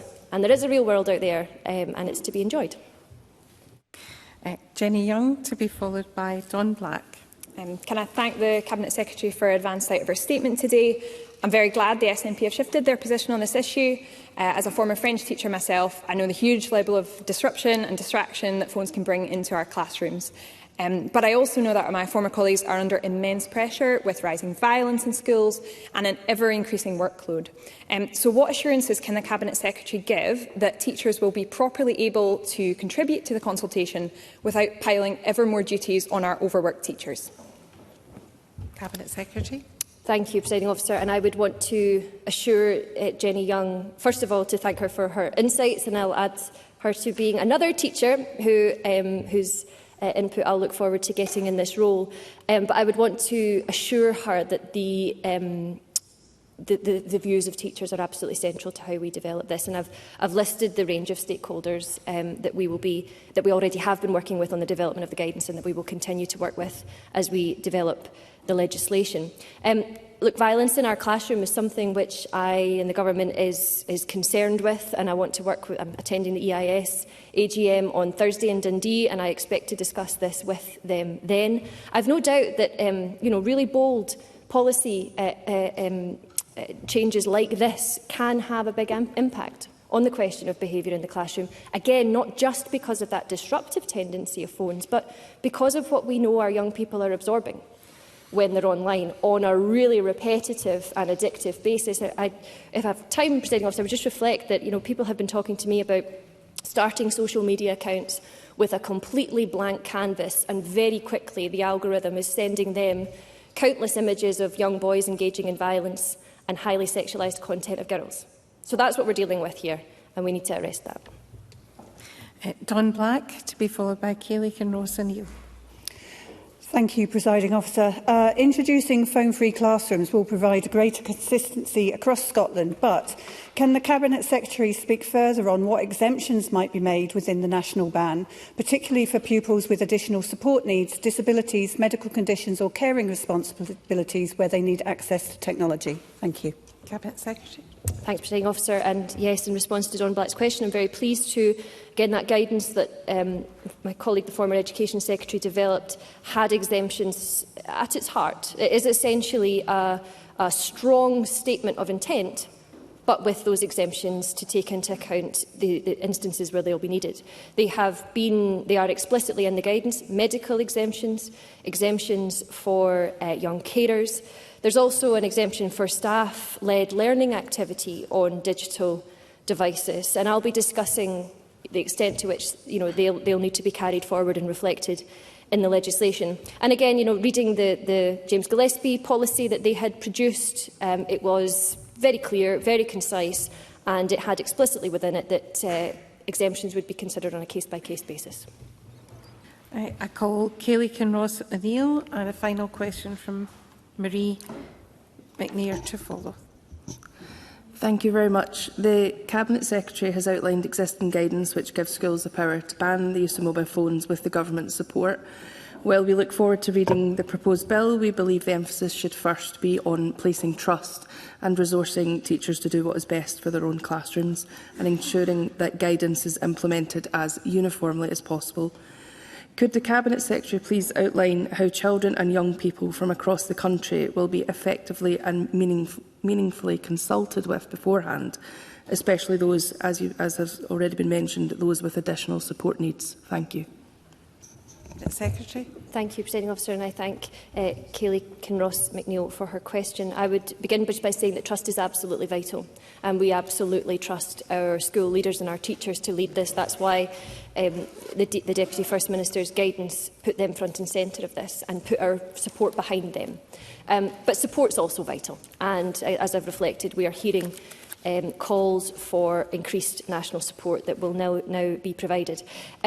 Ms Kinross-McNeill is absolutely right to remind us of the importance of children and young people's views in all of this. That is absolutely central to the UNCRC and our belief in getting it right for every child. They have already been engaged with the development of the guidance, and I give her an assurance that that will be front and centre to how we take forward the legislation.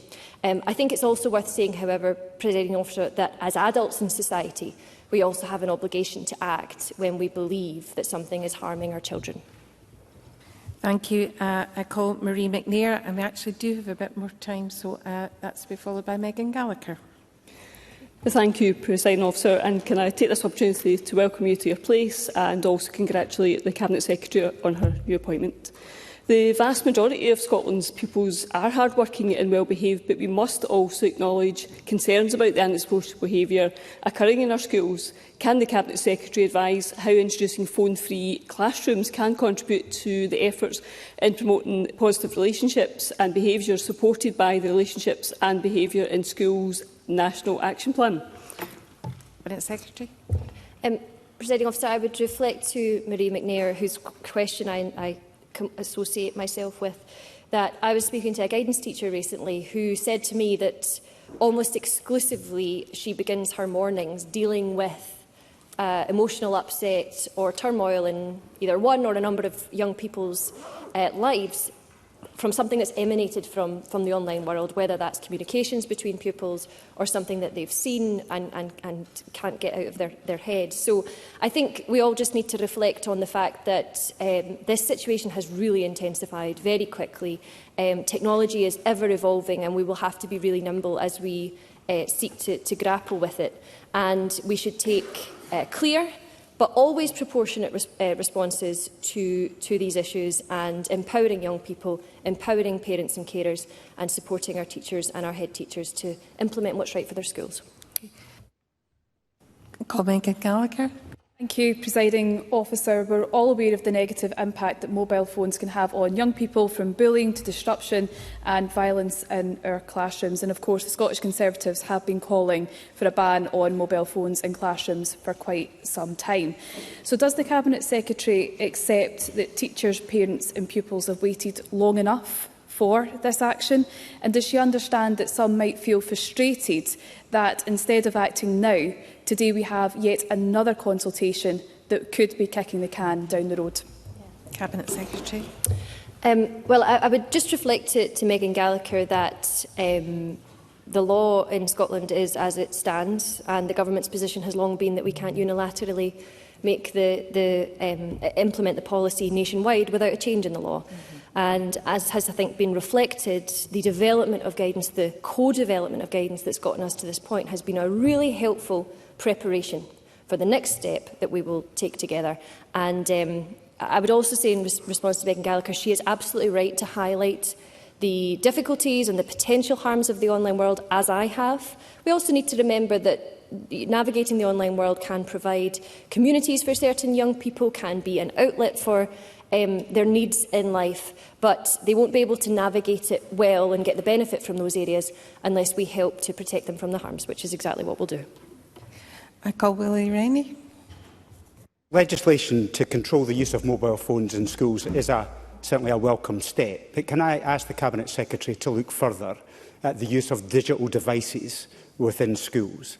Because there is a growing body of parents who are concerned about the unregulated use, not based on the best practice and best evidence. So can I urge her to look at that and potentially including that in any legislation that's coming forward? Roddick Secretary. Thank Willie Rennie for the question, and I certainly would be very interested to engage with him on that growing body of concern that he spoke of these digital devices being unregulated. I think that there is a distinction to be made between personal mobile devices and digital devices which are provided by a school, which will often have firewalls and other technologies which mean that you stay squarely focused on whatever the learning outcome of the use of that is. However, as part of the consultation of this legislation, I will seek to understand more about those concerns about a lack of regulation. I am very keen, however, Presiding Officer, given that this is about helping the learning environment, that we're not removing tools that help teachers to further our young people's education. I call Jackie Zimbar. Thank you, Presiding Officer. Previous Scottish Government guidance over mobile phones in schools was developed by listening to not only the voices of head teachers and school staff, but also listening to our young people. And I believe it's crucial that we continue to engage with those affected. So will the Cabinet Secretary outline any plans to consult with our young folk on the planned changes that she is proposing? Cabinet Secretary. Jackie Dunbar is absolutely right, Presiding Officer. The principle of meaningful participation is absolutely central to the adoption of a children's rights-based approach and is a general guiding principle of the UNCRC. So we are currently developing our approach to engagement with children's organisations to ensure that children's voices are heard as part of the consultation process. And we have rightly, Presiding Officer, focused on children and young people today, focused on our pupils, focused on our school environment. I think it does bear saying, however, that as adults we could probably also all benefit from thinking about our social media use and the distinction between the online world and the real world. And I often reflect that I might like it if someone took my phone off me for 6 hours a day. But we will stick to the remit of the task in hand with our education and learning environments, and perhaps adults can learn a thing or two from young people. Thank you, Cabinet Secretary. Apologies to members that I couldn't bring in the time we had allotted, but we now move to our next item of business, which is a debate on motion 208 in the name of Marie Todd on the Summer of Sport. I'll give the front benches a few moments to change over.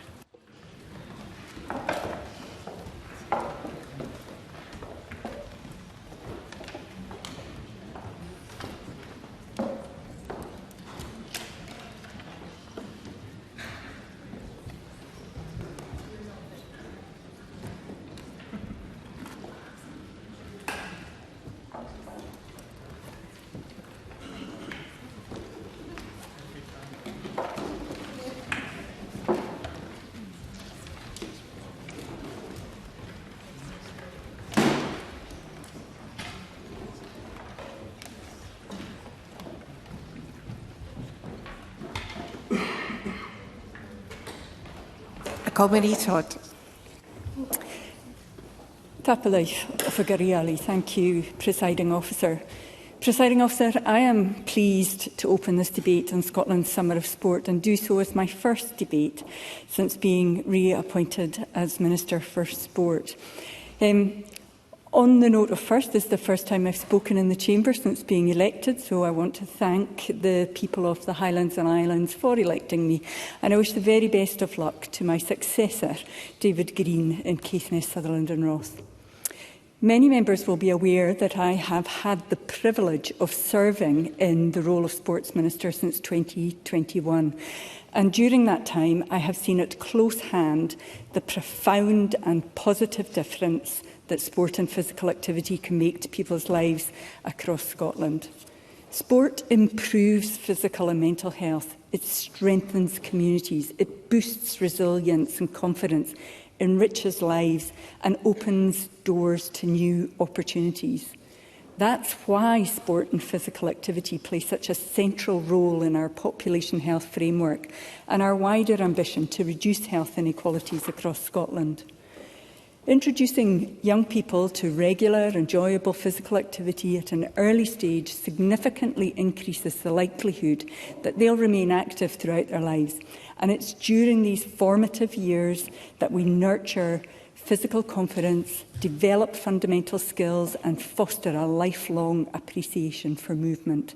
And that's why we announced significant additional investment of £20 million in the 26-27 budget to deliver a nationwide Summer of Sport programme, a programme that's designed to make this a truly transformational summer for children and young people right across Scotland.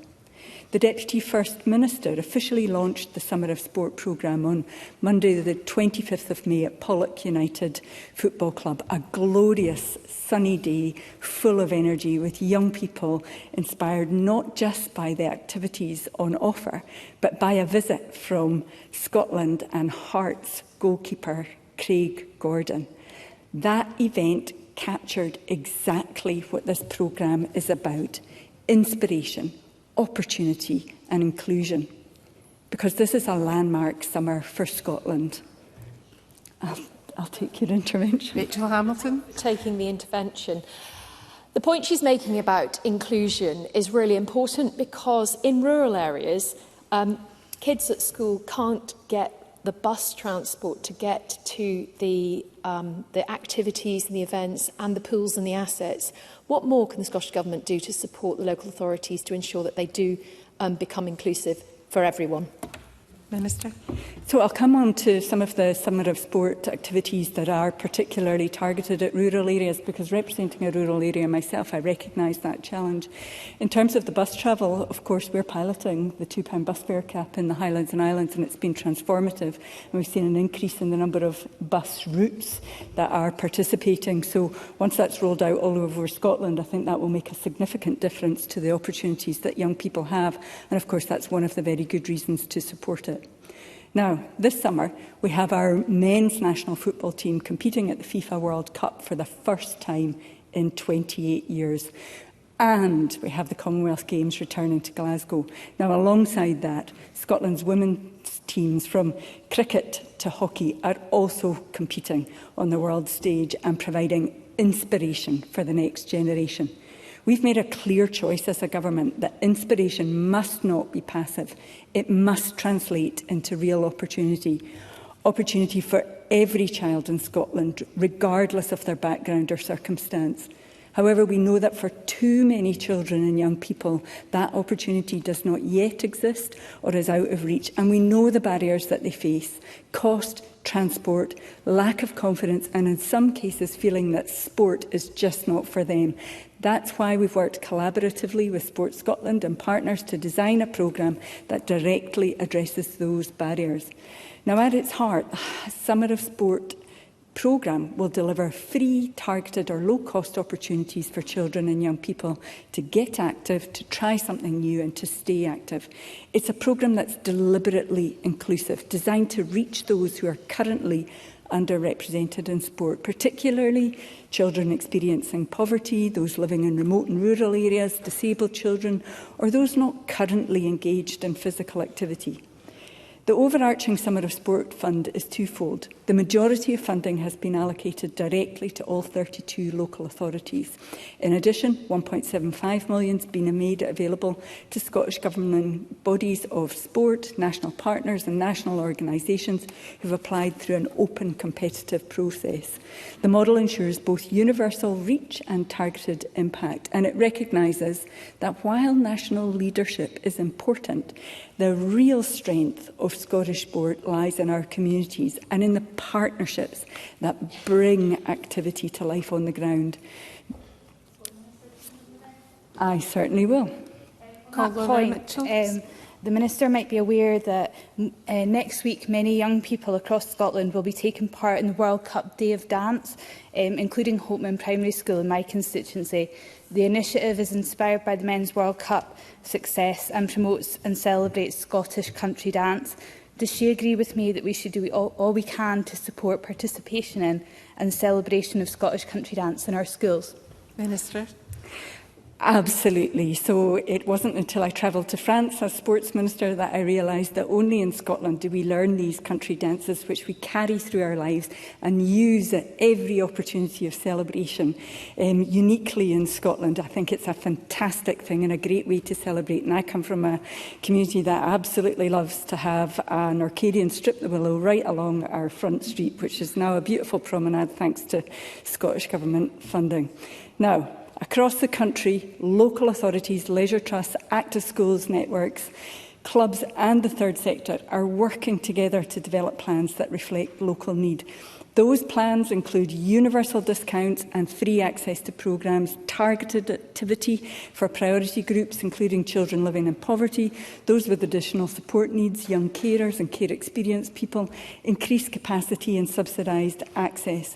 Festivals, events and multi-sport opportunities, leadership pathways and employability opportunities for young people, and outreach into communities that are currently underrepresented. But critically, they are not just about delivering activities, they are about building pathways. Pathways from a positive experience in a summer programme into what we hope is sustained participation in school, community and club sport. Because we know that one of the biggest challenges in sport is not just about getting people active, it's about helping people to stay active. Now, the role of our national partners and governing bodies is equally important. Across those programmes, some of the plans that we've had sight of so far have a focus on inclusive access, partnership-based delivery, local place-based approaches, workforce development and long-term sustainability. These are designed not simply to deliver a one-off experience, but to create a lasting engagement, lasting confidence and belonging. That's absolutely central to our ambition because the legacy of this programme has to extend far beyond this summer. So let me turn to some examples of what this looks like in practice. And whilst plans are still being developed, we do have some details on specific programmes. So the Camanachd Association, working in partnership with Scottish Golf, will deliver a joint rural sports programme designed to increase participation in shinty and golf among young people in rural Scotland. This programme will provide free or subsidised holiday camps in rural communities, removing barriers like cost, travel and equipment. And hopefully develop our next Scottish golfing star. It will focus on fun, inclusive, beginner-friendly activity, whilst also creating clear pathways into club sport and developing a local workforce of young coaches and volunteers. It's a powerful example of what we're trying to achieve, locally delivered inclusive provision that creates lasting impact. Can I check I will definitely get the time back? Certainly. Miles Briggs. I thank the Minister for taking this intervention. I welcome some of what she's outlined, but does she agree with me that it is concerning that the percentage of children now engaging in 1 hour of physical activity per day has declined by 8% since 2016? And how will these initiatives help turn that around in a school setting? Minister. So the member will be aware that all schools are expected to deliver at least 2 hours of physical education for all pupils in primary school and at least 2 50-minute periods for all pupils between secondary 1 and secondary 4 in the school week. We also, Scotland, developed and has given to the world the Daily Mile programme, which encourages 15 minutes of walking, wheeling or running 3 times a week and has a huge body of evidence to support the impact, not just on physical and mental health, but also on learning ability in school. So be more than happy over the course of this term to pick up these issues with Miles Briggs. They're a passion of mine and I would be more than happy to work with them to ensure that we are delivering for children in school. So, at local authority level, the project planned for delivery in Stirling focuses on community provision, strengthening clubs and developing the workforce, ensuring that activity is available not just during the summer holidays but all year round. And in Renfrewshire, there are proposals for a planned focus on coordinated local delivery, inclusive programmes, additional support needs provision and the development of young leaders, ensuring that programmes are shaped by the needs and voices of young people themselves. Now, what unites all of these examples is a clear commitment to that inclusion, partnership and sustainability. Now, we hope that the Summer of Sport will lead to an enhancement of the sporting system in a number of ways. We want more children and young people accessing local sport, facilitated by the wider partnerships developed through this investment, supporting the transition from summer of sport activities into club and community activity. We hope the programme will result in more inclusive provision, facilitated by inclusive training that will be made available to the delivery workforce across Scotland. And I've spoken quite a lot today about partnerships, but we expect stronger and more effective partnerships to be formed, leading to better joined-up local delivery. Ultimately, we hope that more children and young people in poverty are accessing sport on a regular basis. We want to ensure that no child, no matter where they live or what barriers they face, are left behind. Of course, achieving that ambition requires more than funding alone. It requires leadership, collaboration and the dedication of partners across Scotland. So I want to take this opportunity to thank everyone that's been or will be involved in designing and delivering this programme, from local authorities, leisure trusts, governing bodies, coaches, volunteers and community organisations. Work's well underway, with plans continuing to be developed and refined, and I'm very much looking forward to seeing the plans in action and to visiting projects across the country over coming months. Now, as part of the Summer of Sport, we are also working with the Scottish Football Association to deliver a celebration of football fund aligned with the FIFA World Cup, that momentous occasion, supporting organisations to use football to drive positive outcomes in communities. We're delivering a Health in the Community programme, targeting those with the lowest activity levels and helping them to become and remain active. And in Glasgow, the Commonwealth Games will be accompanied by a free, family-friendly live site in Kelvin Grove Park, bringing together people to celebrate sport, watch live action and take part in accessible activities. Together, these activities represent a comprehensive approach, one that connects inspiration at the elite level with participation at grassroots. The Summer of Sport is about much more than a single summer. It's a strategic investment in Scotland's future. It's about ensuring that the child... The Minister's in our last few seconds, Mr McGregor. It's about ensuring that the child who attends a session this summer has the opportunity to still be active in a year's time and throughout their lives, because if we get it right, the impact will be felt long after this summer's event. This has the potential to be a truly transformative summer, a summer where inspiration leads to participation, where participation leads to habit, and where habit leads to lasting change. The message of this summer is clear. Game on. Minister, could you move the motion? I propose the motion. Can I call Ms Bailey? 4 minutes. Thank you, Presiding Officer. And I suspect, like others will do in the Chamber, I remember the World Cup campaign in 1998. I know it's hard to believe. But the hope, the aspiration, the sheer joy that is the Tartan Army. Now, I have to say we've never yet made it into the second round, but this could be our year, and expectation is indeed huge. I should of course say that it's not, despite reports otherwise, the first time in nearly 30 years that a Scottish football team is at the World Cup, because Scotland's women were there in 2019.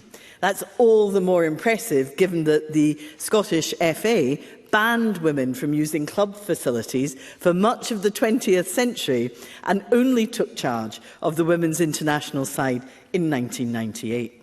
So whilst it's right we celebrate the men's side competing in this year's tournament, let's also celebrate the way that football has changed for the better. Because football is now the #1 sport for girls and women in Scotland, with more than, I think, 1,000 grassroots teams, and yet women's football still faces significantly less investment, less coverage and less support than the men's game. So I hope we will change that. The UK Labour Government has in fact committed some £8 million to Scotland for grassroots sports facilities with an emphasis on women's football. So I would encourage the Scottish Government to match that, or indeed go further, so we can expand the women's game. In my local area, Dumbarton Football Club has started work on a new AstroTurf, again so that the women's team can train locally. And the Vale of Leven Football Club, which also has a women's team, and a very successful one, has ambitious plans to improve the facilities at this long-standing community club. And of course, this debate is about Summer of Sport, not just football, although there are many, I think, some indeed on the government benches, hoping to attend. But in July, Glasgow will welcome athletes from across the world for the Commonwealth Games. This didn't happen by chance, but thanks to the hard work of all those who put Glasgow's plan together at very short notice, we will be able to cheer on the Scotland team. And aside from expecting a huge medal haul for the Scotland team, what's going to be the legacy of these games? Now, I think we would all acknowledge that the 2014 Commonwealth Games was supposed to lead to a more fit and healthy Scotland. Yet healthy life expectancy is actually going down. Only around 6 in 10 adults carrying out the recommended physical activity to stay healthy, and worryingly, children and young people are spending more and more time doing sedentary activities. Now, it's not often in government or in life that you get a second chance, but this time around, the Scottish Government must ensure that the Commonwealth Games leaves a legacy. A legacy that means more investment in community and grassroots sports. A legacy that means more investment in primary care and preventative health. And a legacy that means more opportunities for the athletes of the future. And I want to touch on swimming.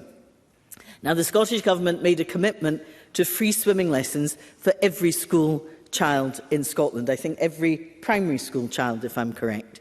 Now, that has the support of parties across this chamber, and many of us included similar commitments in our manifestos. So we want you to make progress on this. And I want to press the Minister on just how this will be delivered. Because in my area, we currently have a waiting list for swimming lessons. That backlog is actually a hangover from COVID. But there's also a shortage of swimming teachers and a shortage of facilities. And I know that only 16% of young people from disadvantaged areas take part in swimming lessons. So there's a massive inequality here. So I'm genuinely interested to know what steps the Minister will be taking, and can she tell us when the commitment is likely to be delivered? And that's why we've moved the amendment we have today, to try and accelerate that progress and get an indication of when the Government will do so. Let me end, Presiding Officer, by wishing all of Scotland's athletes and players the very best of luck for this summer. We will all derive great joy from their competition, and I'm sure the sportsmen and women will do us all proud. I move the amendment in my name. Thank you very much. Can I call on Gillian Mackay? 7 minutes. Thanks, Presiding Officer. We all know the evidence about the benefits of physical activity to help to prevent and manage conditions like cardiovascular disease, cancer and diabetes, and reduce symptoms of depression and anxiety. But the benefit to overall well-being, including tackling loneliness and enhancing brain health, aren't referred to as often, but are just as important. Sport can reinvigorate communities, give people purpose and somewhere to go when other spaces put barriers in their way. I've previously referenced in the Chamber the wonderful work that the community trusts at both Motherwell and Falkirk football clubs in my region do week in, week out. And for me, this is an example of the biggest takeaway from this debate. That while big set-piece sporting events should be a catalyst for participation, we need to make sure that the promotion and, crucially, funding keeps sport accessible for the long term. And I'm pleased that the Minister has recognised that this is essential and that her examples extend to a diverse range of sports. The Scottish Greens believe the universal access to sport and physical activity is a right, not a privilege, because it's necessary to support the health of the nation. But unfortunately, too many barriers still remain. Taking part in sport and attending events as a spectator can be prohibitively expensive, whether that be the cost of tickets, uniforms, equipment or membership of clubs. Watching sport can be a gateway to getting more people involved, whether playing or volunteering. That's why the Scottish Greens want to work with Scottish Premier League football clubs to introduce a price cap of £25 for travelling away fans. This would widen access and ensure that fewer people were priced out of Scotland's national game. A cap has been in place in England for over a decade and means travelling fans do not pay more than £30 for a ticket. In March, it was announced that the £30 price cap on away tickets has been extended for a further 2 seasons, and clubs voted unanimously to keep the cap in place until the end of the 27-28 season. In the States, just 2 months ago, to tackle persistent concerns about sky-high tickets for the 2026 World Cup, New York City Mayor Zohran Mamdani proudly announced a deal that would allow residents in New York to buy 1,000 World Cup tickets for $50 each. And yes, I'll take the intervention. Mr Brown. I thank her for giving way. Just back to the £25 cap in tickets. I'm a football supporter, a Kilmarnock sufferer, so I'd support that. But I'm just wondering how that would work in practice, because in England, clearly TV money dwarfs admission money and clubs get much more revenue. In Scotland, clubs rely on the money coming through the doors. So how would that work in practice? I'm for it, but I'm worried some clubs would actually suffer financially. Ms Mackay. I think there's more work we need to do on that national level to promote Scottish football, in particular that Premier League football outside of Scotland, to get that to generate more money from those TV rights. Falkirk are actually already doing £25 tickets for away fans, so I think there is a model there that other clubs could look at to be able to take that on themselves. £25 is a starting point as well for that conversation, and I think there's potentially somewhere to get to where clubs are comfortable with that crucially doesn't continue to price fans out of the game. But I think we should be working with both clubs and supporters organisations to make sure that that's pushed forward. The First Minister said in January that he'd be happy to consider the issue. So now that the Minister for Sport is back in place, I hope she'll join me in making calls to cap away ticket prices. The Summer of Sport is an opportunity to break down some of the barriers to sport and physical activity, and I'm pleased the motion mentions opportunities for children and young people to take part in free and low-cost activities. We should be using these opportunities for young people to get parents, grandparents or whichever adults accompany these young people back into sport too. However, to secure the legacy of this Commonwealth Games, we need to get the basics right. Across my region, there are a number of publicly owned sport and leisure venues that are at threat of closure or are coming towards the end of their lifespan. In Motherwell, I've backed calls from constituents who are rightly concerned about the proposals to close the Aquatech. This leisure facility has been a vital part of the community for decades. It's one of the only accessible venues with good public transport connections and has been a lifeline for residents seeking a place to exercise, socialise and enjoy a healthy lifestyle. Venues like the Aquatech and many similar facilities across Scotland are not just important for fitness but for community cohesion. And if we want to improve the mental and physical health of the nation, we must invest in local facilities where friendships are built and people come together to support one another. We need to make sure that that next generation of elite athletes, of coaches and of lifelong sports enthusiasts have local and accessible places to go. We need to make sure that people can walk, wheel and cycle in their local areas, that having access to a car is not necessary for them to take part in sport. We rightly provide exercise referrals to allow people to improve their health with cheap or free access. These people are also less likely to drive, so local facilities are vital.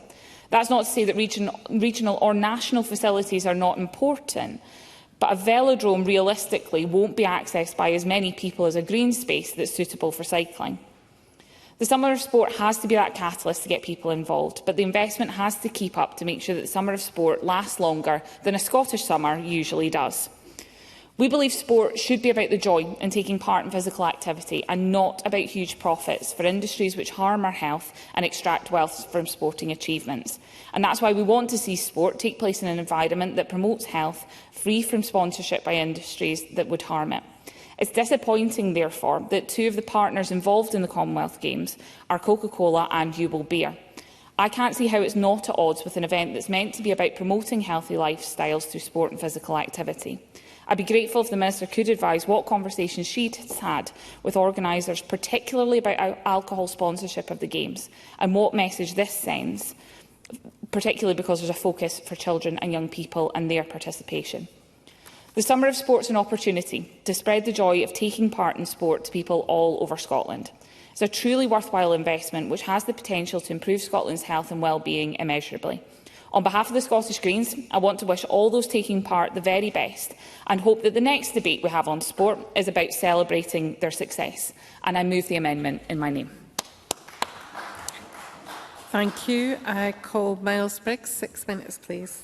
Thank you, Deputy Presiding Officer. And this is my first contribution since being returned to serve as a Member of Parliament for the Edinburgh and Lothians East region. I want to start by paying tribute to a number of colleagues who have not been returned, particularly my former Lothian MSP colleague Sue Webber, and thank her for the service which she gave to my region over the last 5 years, but also to pay tribute to colleagues Ash Regan, Martin Whitfield and Angus Robertson for their service to my community as well. As with the start of every session, it's been both refreshing and positive to hear the first speeches of new members and look forward to hearing those this afternoon as well. I think it takes about 6 months before you become cynical in this building, but it is good to hear the positive energy being brought to the debates. And I distinctly remember our former colleague Bruce Crawford saying to me when I was elected 10 years ago that 5 years will fly by and to make sure that you use your voice in this place to make a difference. Now, I didn't believe in that 5 years would fly by, but it certainly does. So my advice to new members, if they will take it, is to make sure that in the next session, in this session, you do what you want to do as MSPs for your community. That is what we are here for, and I wish you all well in that. Now, this debate is a great opportunity to highlight the cross-party support and how this summer of sport, which is about to be enjoyed by us all, can make a real difference. And I hope will inspire our nation, especially around what the pressure being placed now on Scotland's men's football team competing in the 2016 FIFA World Cup, but also our athletes competing in the Commonwealth Games taking place here at home in July. I have to say, though, that I am sorry and disappointed that to date Parliament has had little or no opportunity to see an event around the Commonwealth Games ahead of our summer recess. I hope that can be urgently corrected and an event will be hosted for our athletes to help inform MSPs and our communities of these games and make sure that ahead of the open ceremony our Parliament has actually welcomed them to this building. Because Glasgow 2026 is Scotland's opportunity to turn a landmark summer of international sport into lasting participation, pride and opportunity for communities across our country. It is, I think, telling and important that all the amendments for this debate this afternoon, including my own, recognises that sport should be accessible to all people in Scotland, irrespective of background or personal circumstances, and recognises the commitments made to ensure that physical education is supported in schools, and as Jackie Bailey has outlined, specifically around manifesto commitments we all made around swimming, which I think is important that we do see a timetable and how that policy will be taken forward and has cross-party support across this chamber. And as with many countries hosting any major sporting event, I think there is often always concern over over-promising and around legacy and how sporting events will deliver and can actually deliver a positive impact on the health of a nation. And I have to say that I have, though, been impressed by Glasgow 26 organisers and the realistic goals that they have set to date. The Glasgow 26 school programme, for example, invites every school and youth organisation in Scotland to get inspired, to get active and get involved in as Glasgow prepares to welcome athletes from 74 Commonwealth nations. Now, that programme is designed to be inclusive and accessible with flexible activities that can be delivered in classrooms, assemblies, playgrounds and youth settings. And school and youth leaders can use free, ready-to-use learning resources covering different subjects around curriculum areas from early years up to upper secondary. The school batons relay invited children and young people to design the baton and the relay between classes or schools to take part ahead of the games as well. And as it already has been mentioned, I hope that post-games we can look back at how the sporting stars, whose names will soon become household names across the country, can inspire our young people across our country, helping turn a summer of elite sport into opportunities and participation, learning, confidence and wider engagement for young people across Scotland. It's also welcome to see the work which is being taken forward to make these games some of the most para-inclusive on record. Glasgow 26 will feature 47 para-sport medal events, making it the largest integrated para-sports programme in Commonwealth Games history. Parasport will be fully integrated across 6 of the 10 sports in Glasgow 26, and I think that's a really welcome step forward. These include para-athletics, swimming, track cycling, bowls, powerlifting and wheelchair basketball. Finally, and as the Minister already has, can I also take this opportunity to pay tribute and thank the more than 3,000 volunteers known as the Glasgow 26 Legends. I met many of them when the Games were being held last, and here in Edinburgh we hosted the diving. They really helped make those Games so welcome, and I know that they will do that again. But to conclude, Deputy Presiding Officer, this summer has the potential to truly inspire us all. We on the Scottish Conservatives benches send our best wishes to all of Scotland's athletes competing, and I move the amendment in my name. Thank you. Thank you. Can I call making their first speech Victor Curry, around 7 minutes.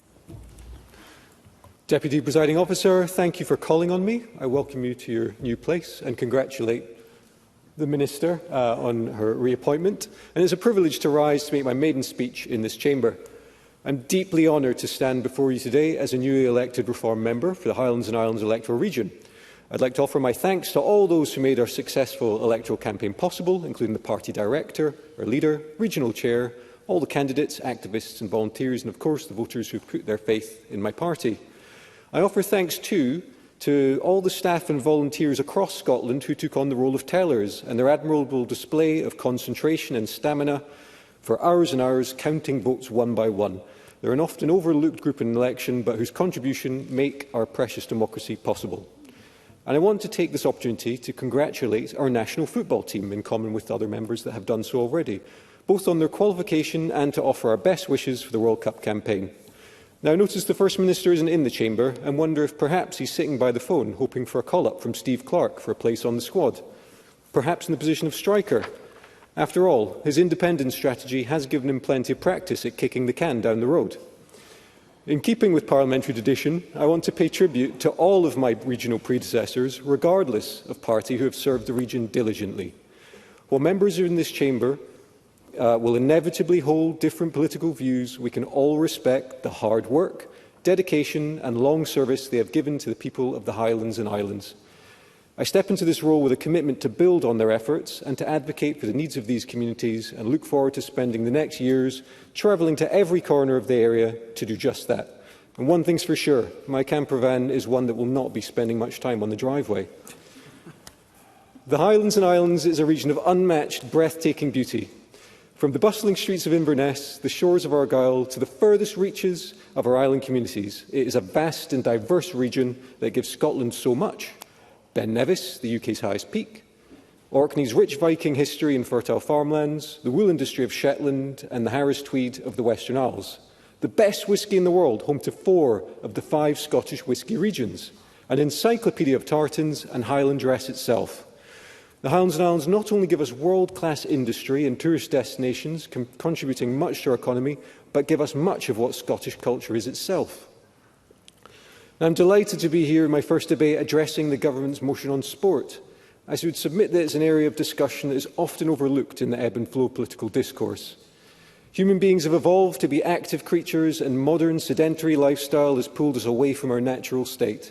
An active lifestyle is an important tool of both prevention and management of mental health conditions and long-term physical conditions, as we've heard, such as diabetes, obesity, cardiac problems, amongst others, and all the costs that brings to the taxpayer, health service and the lived experience of these patients. And in the promotion of an active and healthy lifestyle, sport is a huge advantage over the other elements of health strategies, such as diet changes and habit sensation. It's really good fun, so long as individuals have an equal and regular access to a wide range of different sporting activities to try, so they can find out what works for them and what they enjoy the most. It doesn't work if you just force everyone to do one sport or only offer a few. People need accessible infrastructure and opportunities to figure out for themselves where their passion lies in order to see these benefits, keep the consistency and improve health outcomes. I welcome a lot of what the Minister has said today. Certainly in terms of intention, I think there's a real aspirational ambition there, which I salute. But as a party, our main criticisms of Scotland's 2026 Summer of Sport revolve around the risk of missing the most vulnerable low-income families due to hidden costs and the economic instability of a one-off funding spike following years of stagnation. While we've heard the championing of £20 million of investment as a major milestone, sporting bodies, local councils and anti-poverty campaigners have raised critical structural concerns. Now, while the programme mandates that councils prioritise families facing socio-economic disadvantage, critics argue that free or low-cost sessions are not enough to guarantee equal access. There are hidden cost barriers that we're worried about, because even if a sports session is entirely free, low-income families face steep secondary barriers, including high cost of specialised sports, where if they want to take it on long-term, or equipment, and expensive, unreliable public transport to get children to the venues. There's a rural isolation disadvantage, as rural and remote low-income families are systematically sidelined. While all authorities have received funding, as we've heard, the number of localised, extended overnight camps, say in Inverness or Oven, is functionally inaccessible to island families or an isolated community if transport links such as ferries or roads are not properly funded and maintained. There's also a nutritional shortfall worry as well. So while some regional programmes, like Dumfries and Galloway, have attempted to integrate free food provision, there's no standardised nationwide mandate ensuring that all children are fed.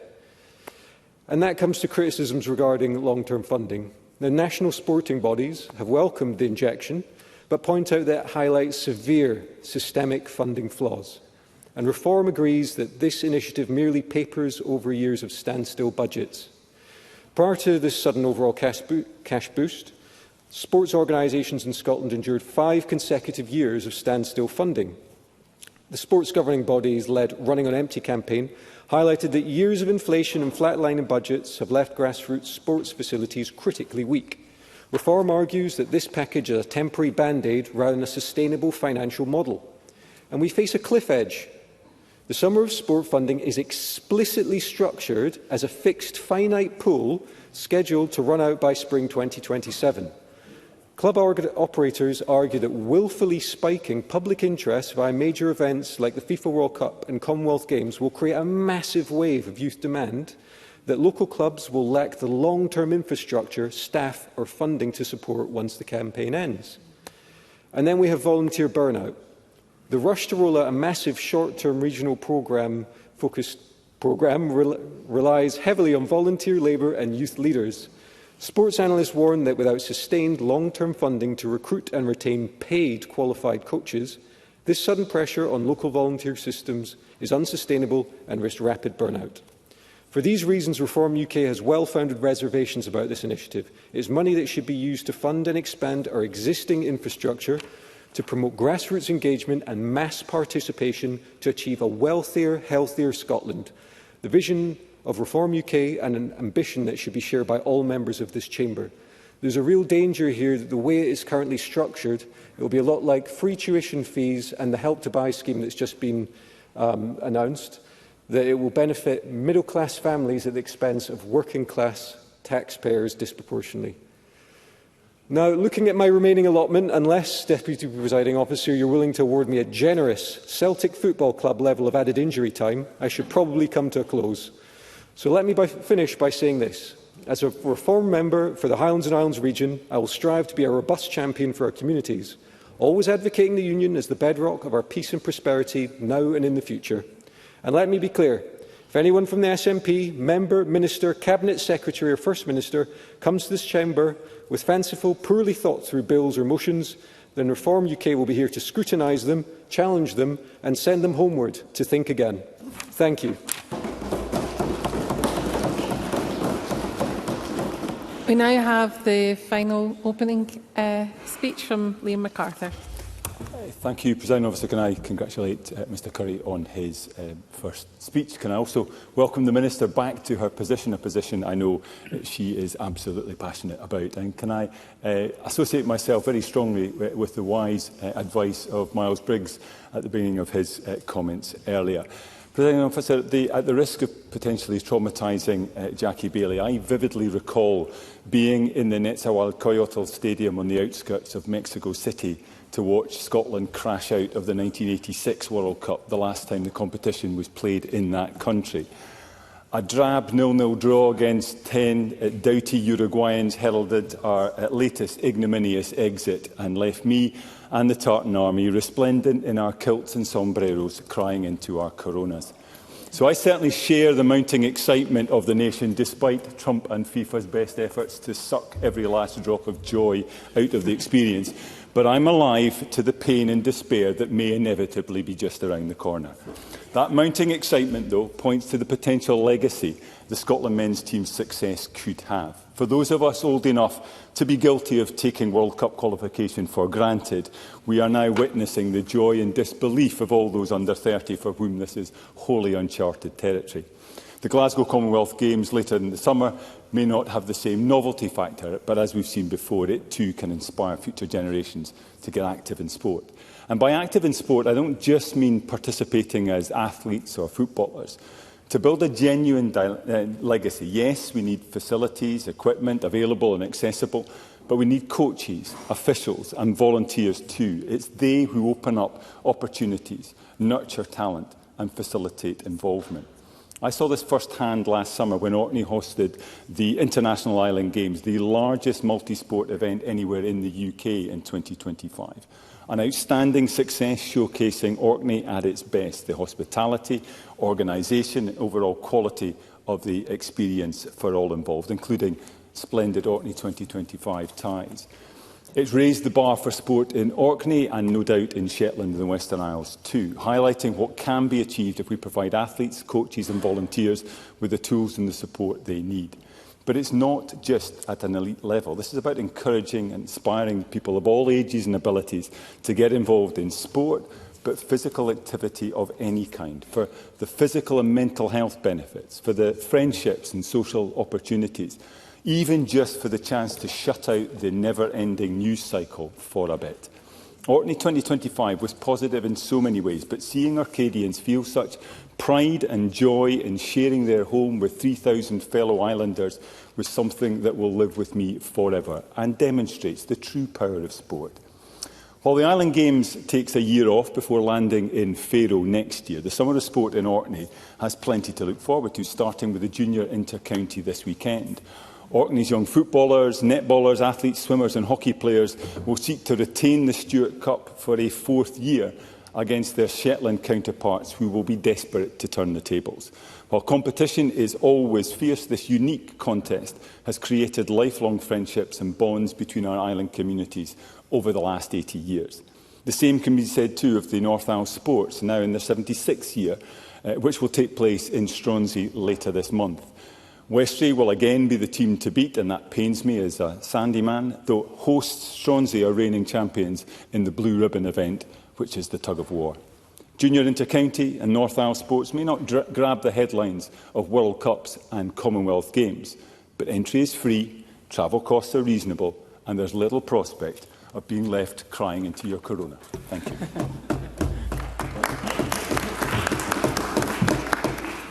Thank you. And we move on to the open debate. And could I ask members who wish to speak to press their request to speak button? Jenny Minto, who has 5 minutes.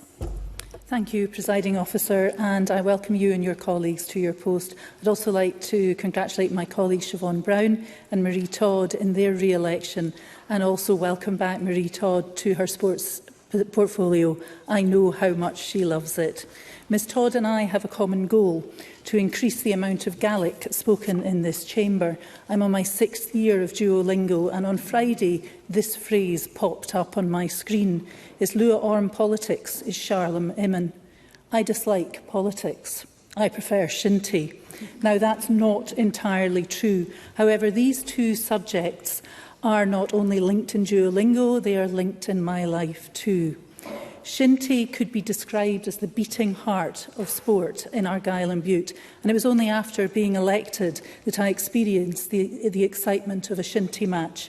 The joy of seeing the young players tournament at the Dalmally Show, to attending the Macaulay Cup final in Oban last year, and I look forward to the Camanachd Cup and Macaulay Cup being in Oban this September.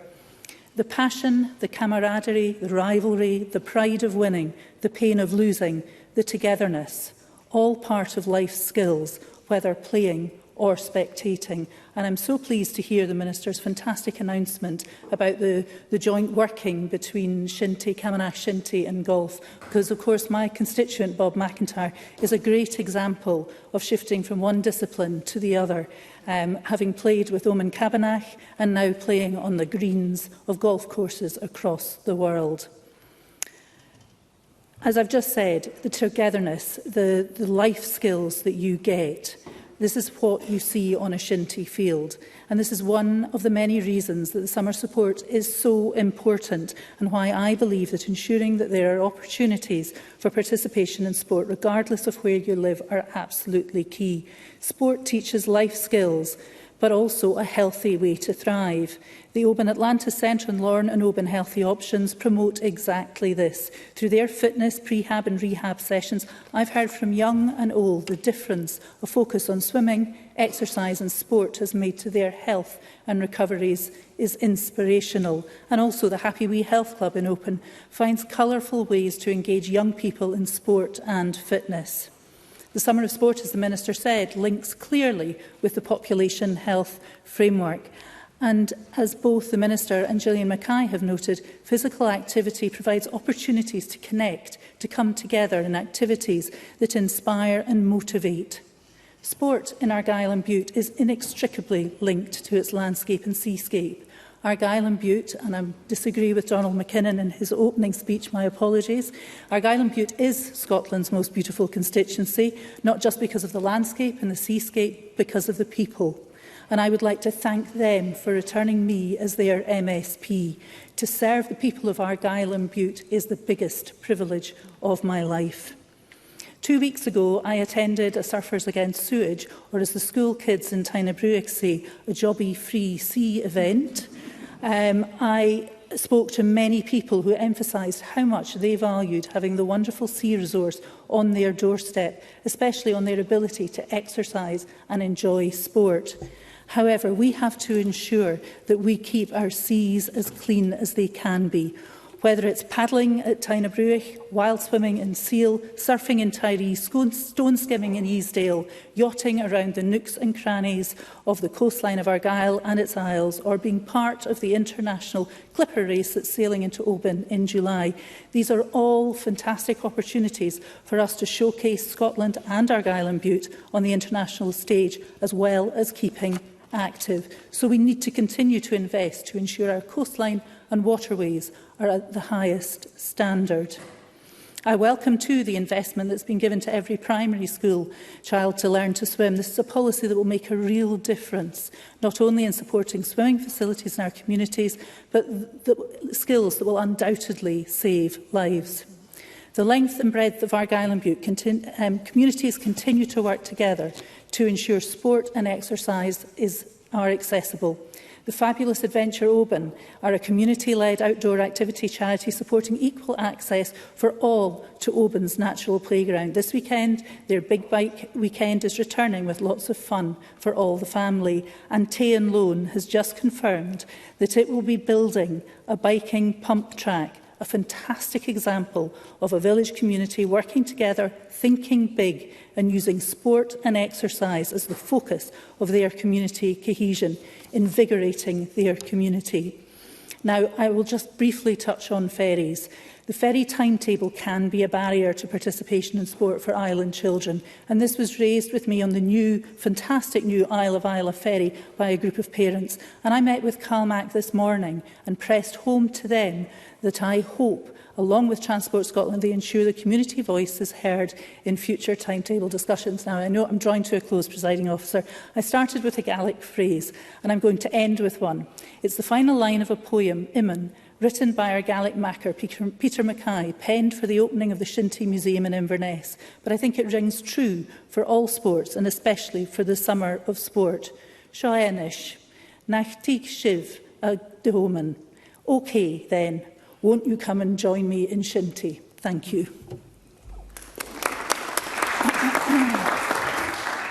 Thank you. And I remind colleagues that there should be no interventions or interruptions on a first speech. To make a first speech, Colin Merrick.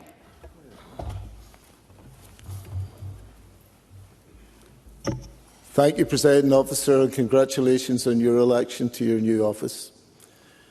Generations ago, a young man named Patrick left Sligo and crossed the sea to Glasgow. Patrick drove the city's trams, carrying people through the bustling streets of a rising powerhouse. In Glasgow, he met Annie from South Uist, two communities, two traditions bound by love and shared resilience. Patrick and Annie married and raised 5 children in the heart of the city. One of those children was John. And in their house, alongside faith, education was held in the highest regard.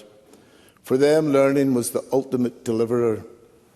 John took this lesson to heart and became a teacher, a domine in the truest sense of the word. Now, history has a way of moving in circles. John eventually crossed back over the sea to Ireland and fell in love with an Irish lass named Una. Returning to John's Scotland, they began their married life, renting a small attic room in Annie's Land in Glasgow. But the pull of home was strong. Una longed to be nearer her family, so they boarded the literal boat back to Ireland, where for decades John raised the educational bar for generations of young people. Yet the song of my family remains the same, and its chorus always involves a sea to be crossed. So it was that one day Una drove one of her sons to Belfast and on to Larne to catch the boat to Scotland, and I arrived in Glasgow, where I met Katrina from the Isle of Lewis. And we fell in love, and now gathered round us, we have our own crew. Presiding Officer, that's an abridged version of how I came to be standing here in our Scottish Parliament. A story of chance encounters, packed suitcases, and of quiet sacrifices across generations. A long, winding road that has led me to the immense privilege of representing the people who sent me here. And they are the constituents and residents of Glasgow Annie's Land, whose trust I will work every day to repay. It enhances the privilege to follow in the footsteps of someone who served Glasgow Anniesland with such distinction. My much-loved predecessor also earned international recognition for his work on nuclear disarmament, including being named in a Nobel Peace Prize nomination through his leadership of Parliamentarians for Nuclear Non-Proliferation and Disarmament. He was and remains the indefatigable Bill Kidd.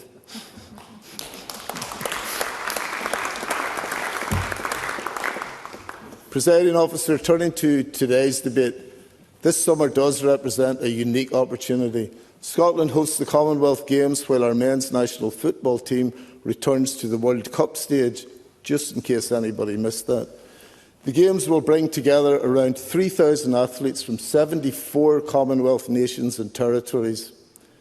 I've already been in contact with the organisers and look forward to meeting with them next week to ensure that these Games are a huge success and deliver a lasting legacy for the city and beyond. But it won't only be the lifting of the World Cup or medals at the Games that mark success. It will be the legacy that is created. The offer of free, inclusive sporting opportunities for children and young people is particularly welcome. For many families, the cost of participation can be a significant barrier, and by removing those barriers, we open doors for more young people to discover a sport they love, to build confidence, to make friends and enjoy the many benefits participating in physical activity can bring. We now know participation in sport can improve mental well-being, reduce social isolation, strengthen community connections and create a sense of belonging. Whether it is a child learning to swim for the first time, a local football club welcoming new members, or community volunteers supporting activities throughout the summer, these experiences help build stronger and healthier communities. I'm especially encouraged by the universal Learn to Swim offer for primary school children. Swimming is not only a sporting activity, but an essential life skill that can save lives. And that's particularly true when we think of the many tragic water-related deaths recently in the UK heatwave. And our thoughts and wishes go out to the families and friends so affected by these terrible tragedies. Presiding Officer, if these initiatives are to create a lasting legacy, we must ensure that today's investment delivers long-term opportunities. And I am keen to learn more about how success will be measured, how we assess whether young people remain active, and how we measure the impact on health outcomes, community engagement, and the reduction of barriers to participation. In Anniesland, this legacy will see the new world-class athletics track at Scotstoun Stadium being gifted to the City of Glasgow, ensuring local clubs and athletes have continued access to a state-of-the-art sporting facility. The stadium is, of course, also home to the hugely successful Glasgow Warriors rugby team, who will, it could be said, kick off Scotland's Summer of Sport when they play in the semi-finals of the BKT United Rugby Championship semi-final this Saturday at Murrayfield. And I wish them every success. Presiding Officer, the greatest success of Scotland's Summer of Sport will be seen not in the excitement of a single summer, but in healthier, more connected communities for years to come. Thank you.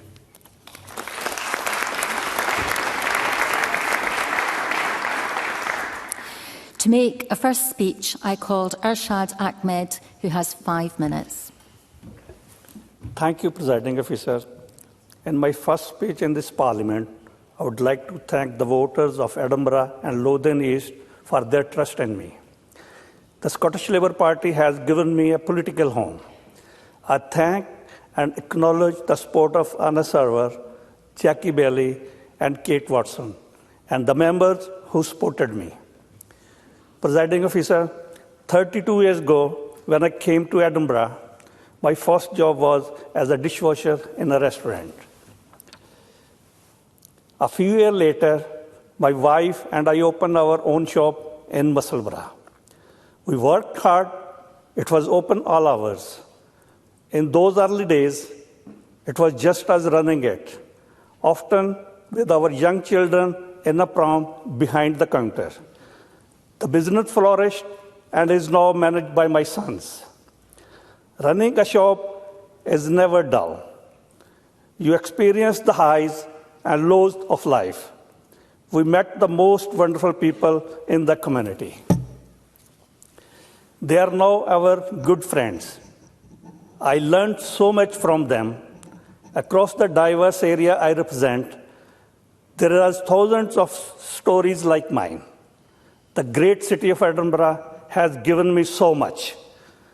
It is the place I have lived, worked, and brought up my family for the past 3 decades. Our children went on to study IT, science, and law. I want to make sure all Scottish children have access to the best possible education, which will help them develop into confident and skilled citizens. While the Edinburgh and the Lothian region is a fantastic place to live, it also has serious challenges. We should never forget that many people are experiencing very hard times. I know the pressure many people in this area face. I would like my utmost to speak for them and represent them. I have experienced the pain of seeing loved ones stuck of years on an NHS waiting list. In this Parliament, I'll speak up for the patient and their rights to get the treatment they need. I will also campaign for better public health, which brings me to sport. There is no better way to stay healthy than regular exercise.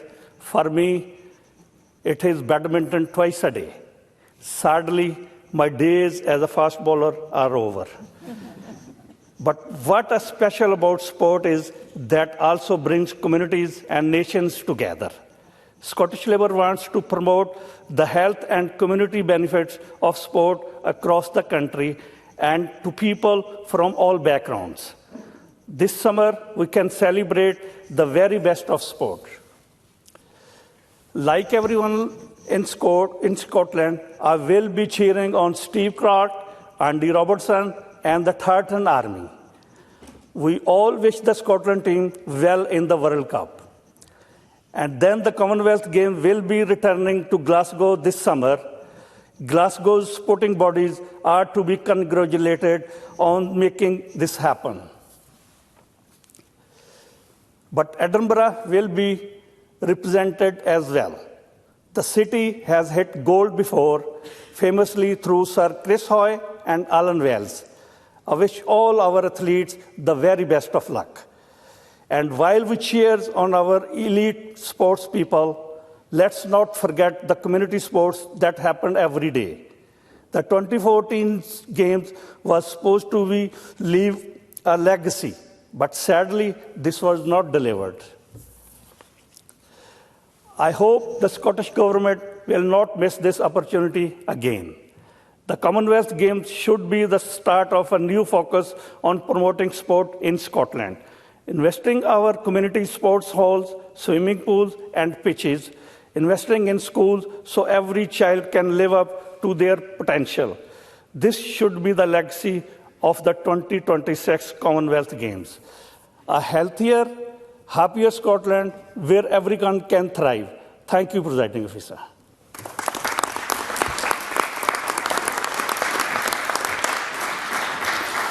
To make a first speech, Alan Smith. Deputy Presiding Officer, thank you. It's a pleasure to see you in your place, and I'm delighted to make my first formal contribution to this chamber in this Summer of Sport debate. As we heard from our excellent Minister, who so clearly loves her job, it's upbeat, it's aspirational, it's celebrating excellence, it's supporting others, it's being part of something bigger than ourselves. Maybe there's something for all of us in how we do our politics in this place going forward as well. I'm also, if the chamber will forgive a brief indulgence, I'm deeply proud to be making my third first speech, because this isn't my first Parliament. I was first elected into the European Parliament in 2004, and no, I don't want to know how old some members were in 2004. Thank you, but I proudly represented Scotland there until 2019, when I was elected into the House of Commons to represent Stirling, my home. And I'd served there for 5 years during a turbulent period and I now find myself representing Stirling in this chamber, our national parliament. And I'm deeply proud and deeply grateful of the people of Stirling and Stirlingshire that they kept faith with the SNP and kept faith with me, and I'm deeply grateful to my campaign team and everyone who supported me. It's only Winnie Ewing, that the late, great, much-missed original Madam Ecos, that served in all three parliaments, so I'm an obscure pub quiz question, if nothing else. But I mentioned that in order to stress to colleagues, I'm new here, but I've got 20 years of frontline parliamentary experience. I'm used to working across borders, across party lines, to cut through the chaff, the day-to-day urgent trivia, and get stuff done for the people that we all serve. Because the election's over. We are all representatives of the people. We all have a job to do. And the summer of sport is really important because, goodness me, people need something to look forward to. Like me, I'm sure colleagues knocked a lot of doors over the last few months, and the national mood, however you define it, isn't good. I've not seen anything like it since the 2009 European campaign at the very height of the MP expenses scandal. There is a disconnect, let's call it that at best, between politics and politicians of all colours and the people that we serve. And I don't think it's a temporary scunner factor. I think it's a symptom, a factor of a much deeper malaise. There is a real anxiety out there amongst the people that we serve. And in a rich country like Scotland, we can do better than this. In a rich country like the UK, we can do better than this. People feel disempowered, fearful from the future. They feel powerless in the face of big macro stuff like climate change, technological, demographic changes. Too many people feel the system doesn't work. Too many people feel the system doesn't work for them. And I think we can do better. Now, the election was, of course, a remarkable, resounding, landslide victory for my party. But on these benches, we know that the job's not over. The job's just beginning. We need to rebuild that trust. And we all need to work hard to do so. And for the members who'd say the SNP's been in power for 19 years, of course we have. We take our share of that disconnect. But surely we must also admit, in a spirit of intellectual honesty, we've been in power in the SNP in a devolved context with partial, limited powers. We've been able to do a lot of stuff. We've not been able to do everything. And that's why we believe in these benches with our friends the Greens, the biggest pro-independence majority this Parliament has seen, that we need to complete the powers of this Parliament with independence in Europe. The change that people need, the change that people yearn for, the change that the people deserve will not be delivered by the Westminster parties. It can only be delivered by independence in Europe, taking the full powers of this Parliament to serve the people that we all serve. So I believe the people of Scotland have outgrown the devolution settlement endorsed in the 1997 referendum. The things that people are most worried about, the cost of living, energy costs, a sluggish economy, our place in the EU, our voice in the wider world, all of these are objectively reserved matters, which can only be touched round the sides by this Parliament. We want to complete the powers of this Parliament and make sure that we can act on the issues that people care most about. So I'd say to the opposition parties, if you can't work with us on that, change is coming, change is here, change is necessary, work with us on that. I didn't come into politics to administer the status quo. I came into politics, as did everyone in the SNP, to change the face of Scotland. We all know that change is necessary. Let's all work on that together. And any member from any group who brings forward real proposals in good faith will have a willing partner and a willing colleague in me. So we've got a lot that we can be looking forward to, and time is difficult, but Stirling is a place where we take sport really seriously. And I represent a lot of people who are really looking forward to this summer of sport. Sport's bigger than ourselves. It unites us. And I think there's something for us all to be looking forward to in that. Thank you, Deputy Presiding Officer.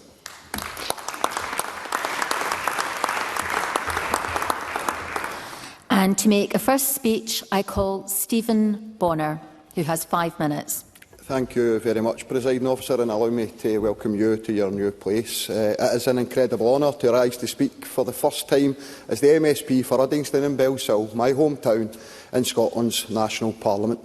Before I begin, I want to acknowledge my predecessor, Stephanie Callaghan, and thank both her and her office team for their service to the people of the constituency and indeed to this Parliament.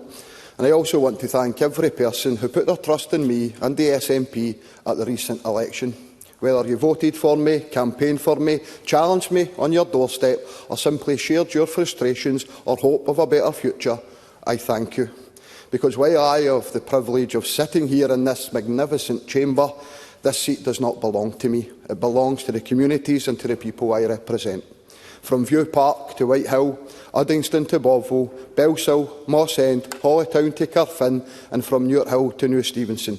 These are proud communities, shaped by hard work, determination and solidarity. For generations, we were the beating heart of industrial Scotland. These days, the pits are closed, the miners' rods are gone, the steelworks, the brickwork and the Caterpillar factory no longer dominate the skyline. But the people remain, the families remain, and so too do the values that were so prevalent in those lost industries. These are the communities that helped build modern Scotland. From the invention of the Wilkie iron plough in Uddingston, which transformed agriculture across the world in the 1800s, to the achievements of two Nobel Prize winners, Sir James Black of Uddingston and David Macmillan of Belsill.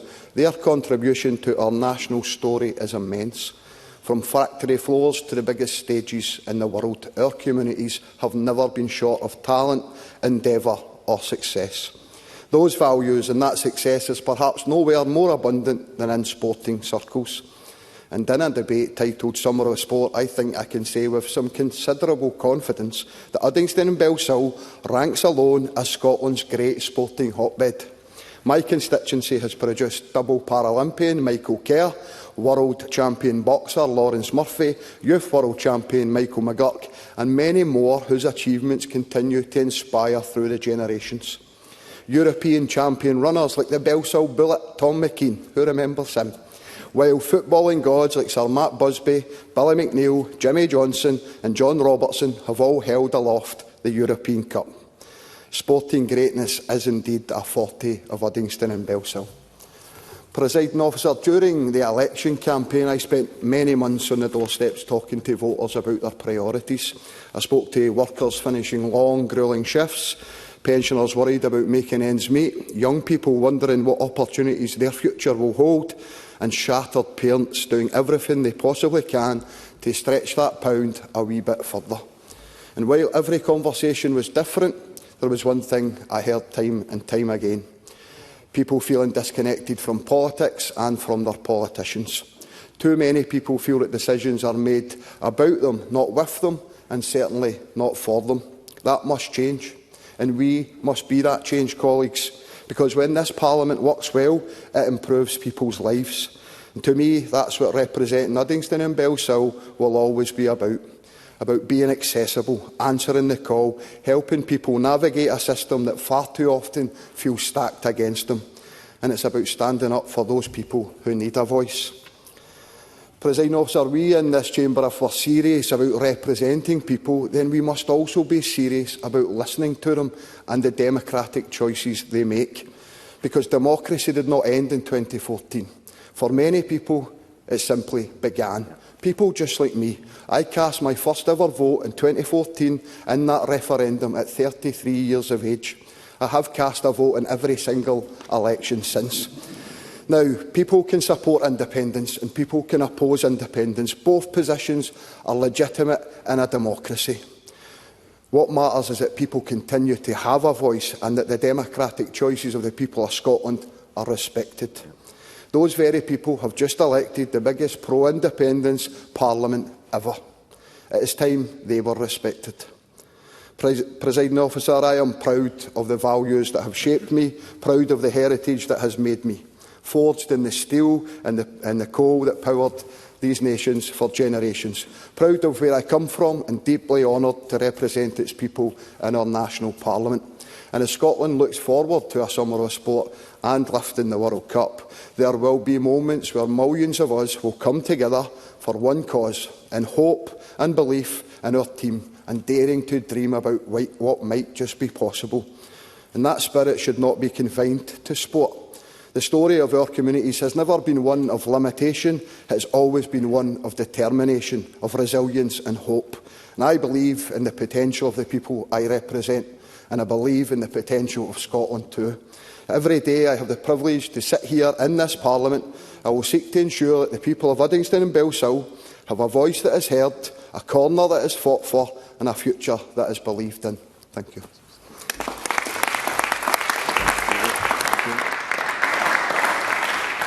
I call Jack Middleton, who has 5 minutes. I hope I don't have 10 minutes. Thank you, Presiding Officer. I'm grateful for the opportunity to address the Chamber on an issue I care deeply about. Those who know me know how passionate I am about sport. I've been a keen runner for years. I had a short-lived career as an amateur rower in Stirling. And while I would strongly question the accuracy of its reporting, a few months ago, the Daily Record described me as a gym lover, leading to much hilarity in my friend group. But my real love has always been football. I have so many memories tied to the sport, and while today we've retold stories of McTominay's aerial acrobatics last year, for me 2025 was all about watching my local club, Aberdeen, lift the Scottish Cup next to my dad. As a boy, I remember winning Champion Street, an annual summer youth football tournament in the city. But I also remember the heartbreak of losing a school Scottish Cup semi-final. And next month, my old Sunday amateur team, Paisley Saints, will mark the terribly sad passing of our teammate and friend Richie Fleming with the second Charity Memorial Cup in his honour. Presiding Officer, I share these memories and stories to demonstrate that sport, in my instance football, builds skills within young people that they'll carry for the rest of their lives. Loyalty, dedication, teamwork. There's many, many more to pick from too. But the sad reality is that too many kids won't have the same opportunities that I had. I wasn't raised in hardship. I didn't want for anything. I was raised by a single mother in a small house, and while she didn't have much, every year she would get together the annual fees that had to be paid to play for my local boys' club.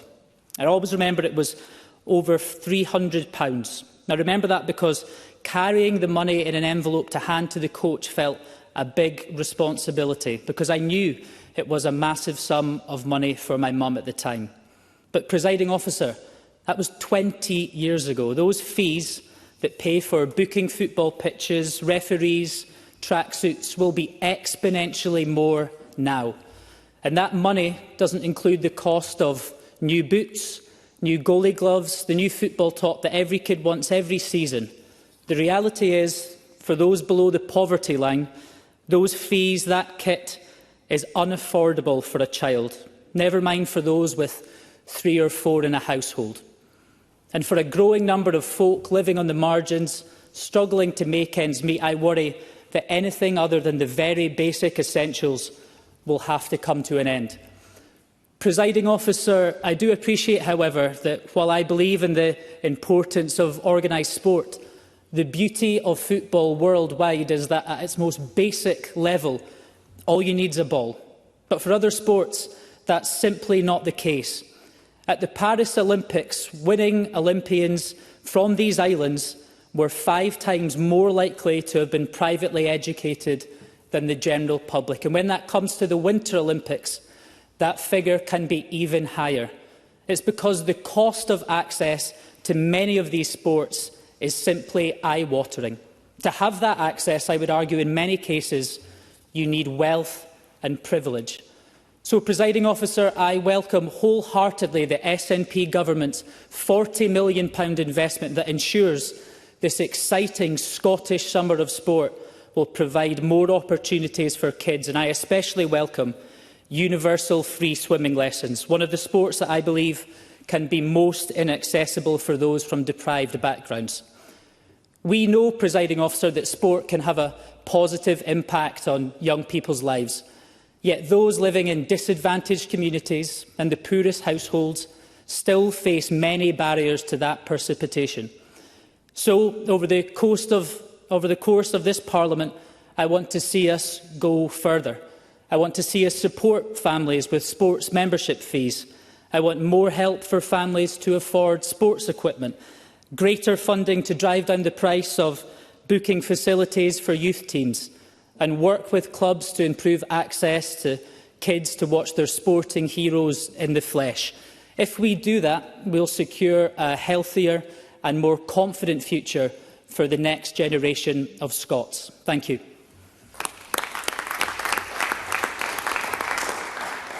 We move to closing speeches, and I call on Adam Harley, who is making a first speech. Thank you, Presiding Officer. As this is my first speech, I'd like to pay tribute to my predecessor, Rona Mackay, who served the people of Strathkelvin and Bearsden for a decade, and to thank her for her efforts in the community over that time.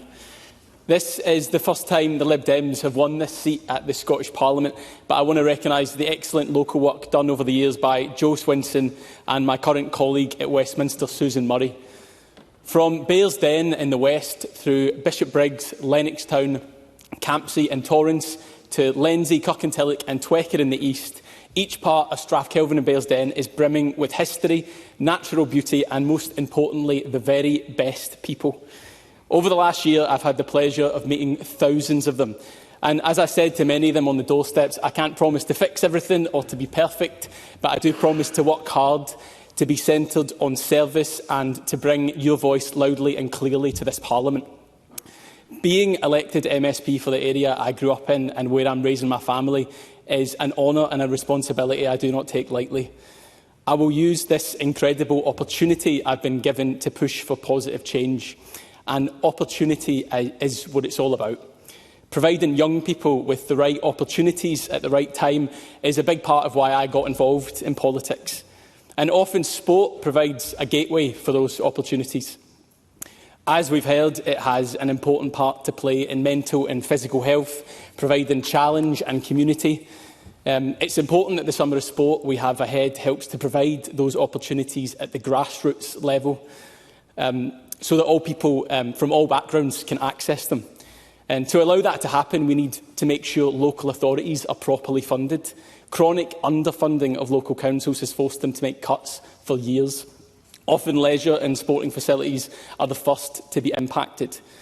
Right now, key facilities are under threat of closure, like the only diving school in the west of Scotland. 13-year-old Heather Graham from Bearsden in my constituency has won a gold medal for diving. She'd have to give up the sport entirely if her diving school in Ayr closes. I hope to hear a positive response from the Minister on that in her closing remarks. And as we look ahead to the World Cup, let's follow the lead of our own national team. It was their grit, audacity and teamwork that got them to the World Cup in the first place. I think we could use some of that here too. Presiding Officer, I plan to be really robust in holding the government to account and holding power to account. But in doing that, I will always be focused squarely on what truly matters to the people I represent. And they want us to work together to find solutions. They really just aren't interested in party politics or the political bubble. So many of them are struggling, really struggling, and they've lost faith in politics. They've lost faith in this place to improve their lives. They're tired of a political culture that rewards division with attention and punishes collaboration, and I'm tired of it too. We don't have time for all that anymore. We have to focus on fixing things and on getting things done. I know members across this chamber want to make things better for their constituents, and I think we should all work together to make that happen. I want to end with a wee story. My late grandfather was raised on a farm in the remote west coast of Ireland. He used to walk to school every day in bare feet. He came to Scotland as a young man and worked hard to build a future for his family. It's the same story for many of our grandparents. He actually bought me this suit when I was just 13 years old. He said it was far too big at the time, and it was too big at the time. But he said that one day I would grow into it. And I think he would have got a real kick out of seeing me wearing it in the chamber here today. So I dedicate this first speech to him and to my wee 3-year-old boy. And I hope in some way I've started to grow into this jacket. Now it's time to crack on with providing a better future for those who will come after us. Because I suppose at the end of the day, that's all of this, what all this is really all about. Thank you.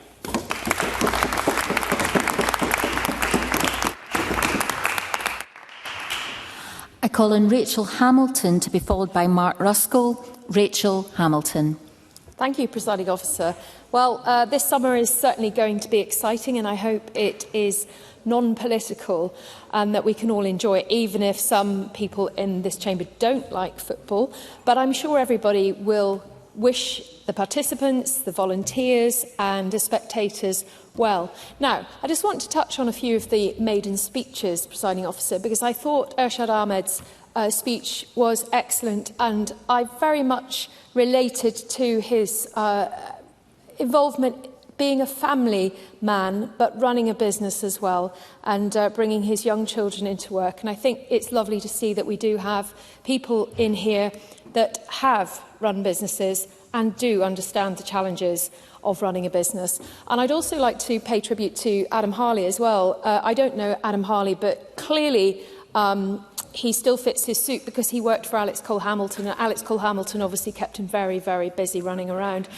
But no, excellent speech, Mr Harley, because I think you're absolutely right about removing party politics from this specific topic that we're talking about. But also, I was really touched by what you said about the individual who was worried about losing facilities and has such talent. And I think that stems back to the real issue that we see here. But in general, congratulations to everybody who have made their maiden speeches today. And I also want to touch on what Liam MacArthur said, because he was absolutely right. I remember being a netball coach and umpire. I was really proud of doing that at Earlston High School. And we had 45 kids in the group, and we used to take them right through. And in fact, we went to the Scottish Schools Cup and played Gordonston, which is quite a renowned private school, and Earlston State School came second in the Scottish Schools Cup. So Liam MacArthur is absolutely right, and the role of umpires and coaches are really important. We should very much support them. I want to pay tribute to Borders wheelchair racer Samantha Kinghorn. She's originally from Gordon in my constituency, and many of you will know who she is. She was and is a key participant in the 2026 Commonwealth Games in Glasgow, and rather than competing this time because she's expecting a baby, she is serving as an official athlete ambassador, having stepped back from racing to start her own family, which is fantastic. And Sammy was one of the first athletes to be selected for Team Scotland in 2014, and she made her Commonwealth debut in front of a home crowd after finishing 5th in the T54 1500 metres final in Glasgow, and improved her result by finishing 4th at Gold Coast 2018 before securing her long-awaited podium moment at Birmingham 2022, where a nail-biting finish saw her clinching the bronze medal. My colleague Miles Briggs noted that to date the Scottish Parliament hasn't actually held a function, an event to mark the Commonwealth Games. I think that is something that we should recognise. I realise it's a new session, it's a new Parliament, but we really need to get behind these teams, and we really need to be supporting the athletes. And I just hope that the parliamentary staff would perhaps consider having a parliamentary event before we go into recess, which isn't that long away, I have to say. Now, clearly the health benefits of sport have been articulated. Gillian Mackay talked about that. And I also think that whilst the support for grassroots is welcome, Scottish local authorities are under huge financial pressure, and they're facing challenges that are hampering the goals that are actually set out in Marie Todd's motion. And the words that in her motion that she uses, such as inclusive, physical, mental, social health, they shouldn't be used without meaning. And Marie Todd will know exactly what I mean by that. We should strive to achieve these goals. And if we are to seek these short-term and medium-term and long-term solutions, we must also ensure that local authorities have financial sustainability. Now, I see the time, Presiding Officer. I only had 4 minutes, and I'm not used to just having 4 minutes, Presiding Officer. We used to be a very effective opposition, I have to say. And I think perhaps we still are, because I note that Reform don't even have an amendment yet again. Now, there could be a division. I would just like to say the Scottish Conservatives support every amendment in the Chamber today, and we will be supporting the Scottish Government amendment at decision time. Thank you. Thank you, Ms Hamilton. We now have Mark Ruskell to be followed by Jenny Young. Mark Ruskell. Thank you very much, Presiding Officer. And can I just congratulate all members who've been returned to this chamber. And can I just thank a number of members who've given their first speeches in this debate. Adam Harley, that suit fits you very, very well. Congratulations. I think Alan Smith's right. I think we've just been through a really hard election, particularly in Stirling. And I think we're all looking forward to some downtime this summer. So a summer of sport sounds pretty good to me. And I think for hard-pressed families, those free activities are really going to help to fill those long summer holidays.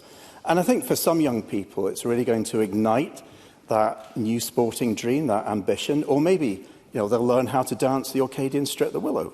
Lots of opportunities are going to be available to get active and to be part of communities.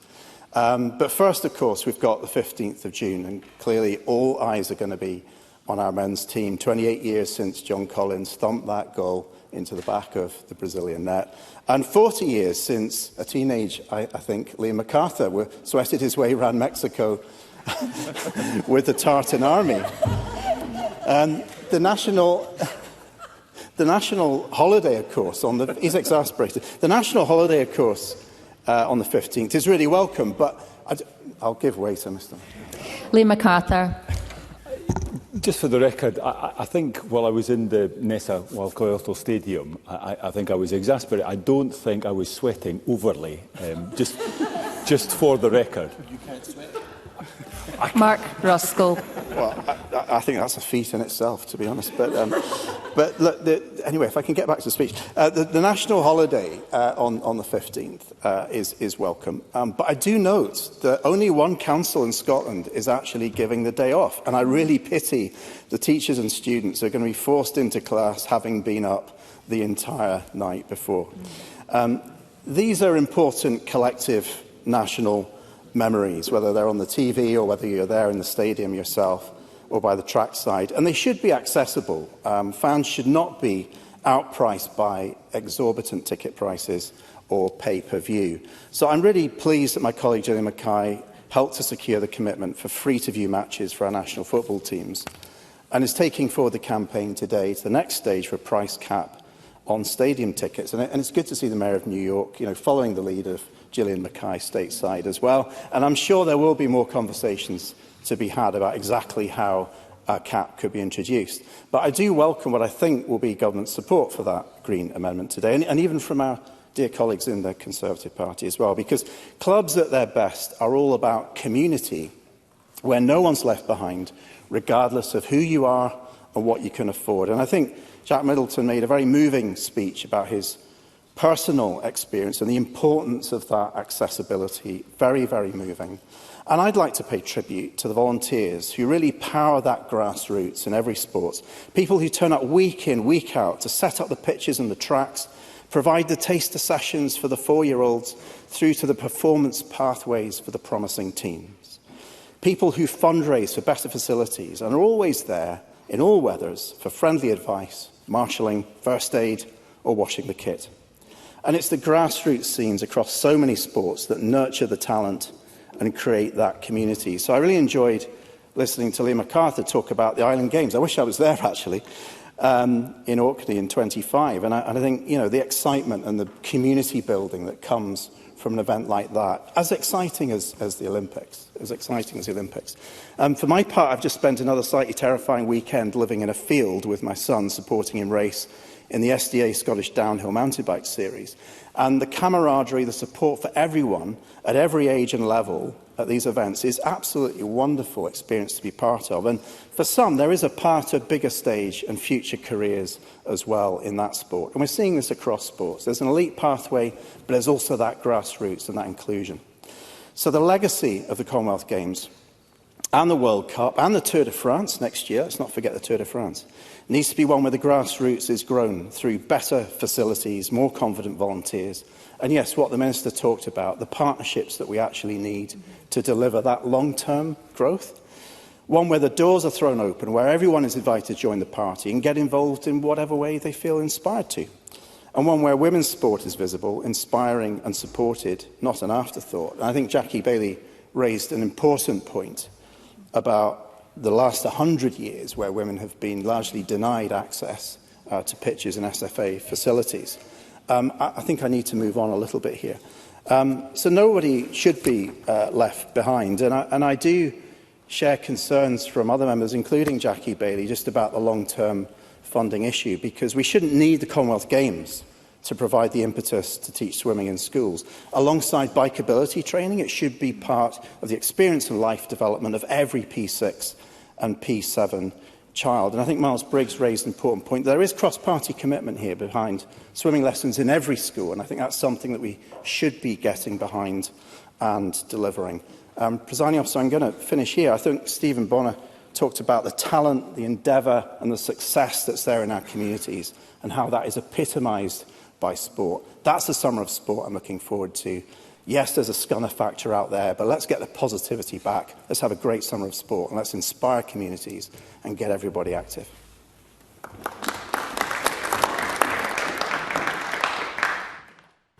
To make a first speech, Jenny Young. Thank you, Deputy Presiding Officer. It is a privilege to be making my first speech in Parliament as a representative of the people of Central Scotland and Lothians West. My own sporting career, if you could call it that, began in the early 2000s at Linlithgow Athletics Club, the Irene Langlands Stenhouse School of Dance and Linlithgow Tennis Club, peaking in the lower reaches of the University of Cambridge tennis leagues. It's safe to say sporting blues were certainly never on the horizon, and, Presiding Officer, I have stuck with the Reds ever since. I share my region's pride in our historic achievements as the beating heart of Scotland's industries. From shale oil, collieries, the Carron Iron Works, fire bricks at High Bonnybridge and Whitecross, Grangemouth Oil Refinery and, of course, Ravenscraig Steelworks. Our brass bands, our gala days, so much of our towns and villages' proud traditions have their origins in the industries that made Central Scotland the industrial powerhouse of our nation through the 19th and 20th centuries. But our area is more than its past, and I have come here to fight for a better future. My own working life has mostly been spent teaching French and Spanish in West Lothian secondary schools. Any teaching career, it's safe to say, is the sum of the joys and the woes of the young people that we spend our days with and our nights worrying about. The boy in my French class who could barely read a word of English, a native speaker of English, 7 years of primary education in this country, and he was functionally illiterate. Some days there was a support assistant with him, but with support stretched ever thinner across the school, that became less frequent as the months went on. A boy's life chances diminished by a school system that was going backwards, by the growing gaps in support that saw him falling through the cracks. It is clear to me that the choices and opportunities on offer to our young people today are narrowed and diminished below what any of us knew. And I refuse to accept that this is as good as it gets. I refuse to tolerate blaming these choices on other people in other places. I refuse to endure the constitutional bickering that elevates subjective identity politics above the objective fact that kids in Scotland are a year behind kids in England in maths. Why is that? Because that boy and all those children deserved a much better future. A future can be one where our schools are improving, not sliding down international league tables. Where kids struggling with their mental health don't wait years for an appointment. Where our colleges are adequately resourced and appropriately joined up with business and the needs of our economy. A future where sporting facilities are enhanced and growing rather than shuttered by local authorities, starved of funds by central government. Pretty hard to take advantage of a free swimming lesson when there isn't a swimming pool where you live. It is never guaranteed that the future will be better than the past. The people of Central Scotland know that all too well. Too many in our region feel left behind by those in politics, those with power, and those who know only privilege. But I believe in that better future for all of our children, and I have come here to fight for them. Thank you.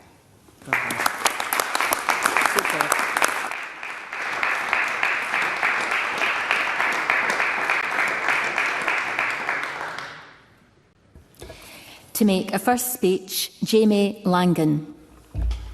Thank you, Deputy Presiding Officer, and could I congratulate you on your new role, as well as the Minister on a reappointment and all those speaking to the Chamber for the first time today.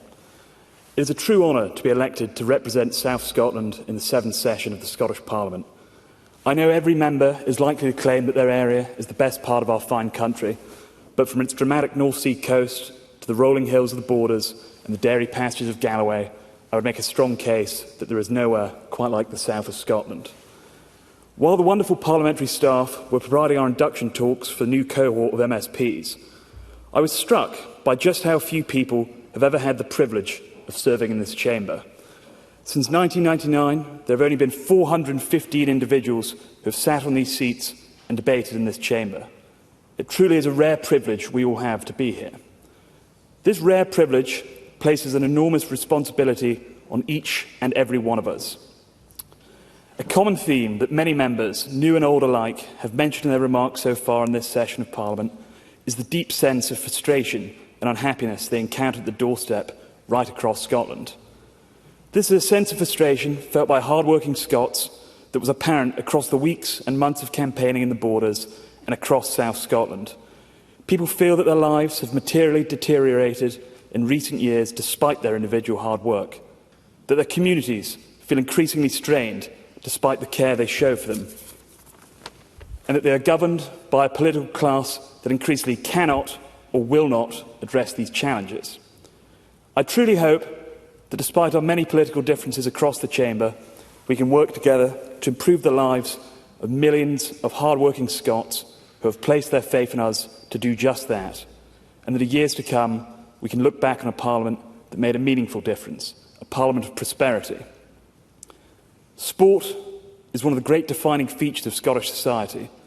If you were to ask any man or woman in the street who the greatest Scot is, they would almost certainly respond with a sports person. Sir Kenny Dalglish, Katie Archibald, the late great Doddy Weir. These people show us the very best of what it means to be Scottish.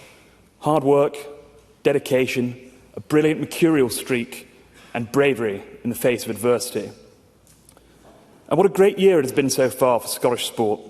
A thrilling Scottish Premiership title race, famous Six Nations victories, and now a return to the biggest stage in world football. After 28 long years, Scotland are going back to the Men's World Cup, thanks to the hard work of Steve Clarke and his squad. A truly once-in-a-generation achievement. Indeed, perhaps a useful reminder to some members of this chamber of what once-in-a-generation really looks like. Of all the sports endured across all four corners of Scotland, football is truly our national pastime, with hundreds of thousands of Scots from all backgrounds and walks of life regularly playing and watching football, including many in this chamber. Of all 55 UEFA members, Scotland consistently ranks as the best supported nation per capita in Europe, from Annan Athletic in the south to Ross County in the north and everywhere in between. Scots right across the country passionately follow their clubs through thick and thin in a unique bond of love for their community.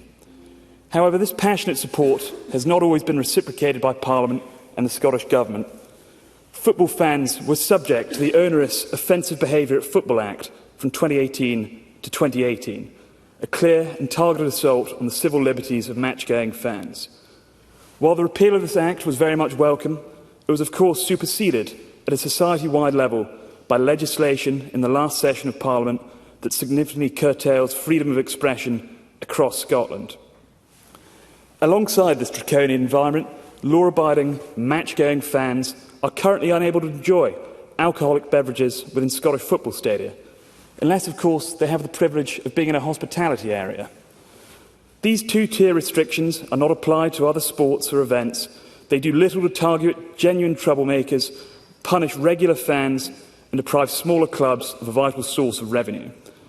This is something I hope we can work together to reform in this session of Parliament and provide a better matchday experience for those hundreds of thousands of Scots cheering on their club on a Saturday afternoon after a long week of work. It is, of course, incredibly important to remember it is not just team or ball sports that make up an important part of Scottish society. Traditional and country sports are inextricably linked to the cultural identity of rural Scotland, and this is nowhere more apparent than South Scotland.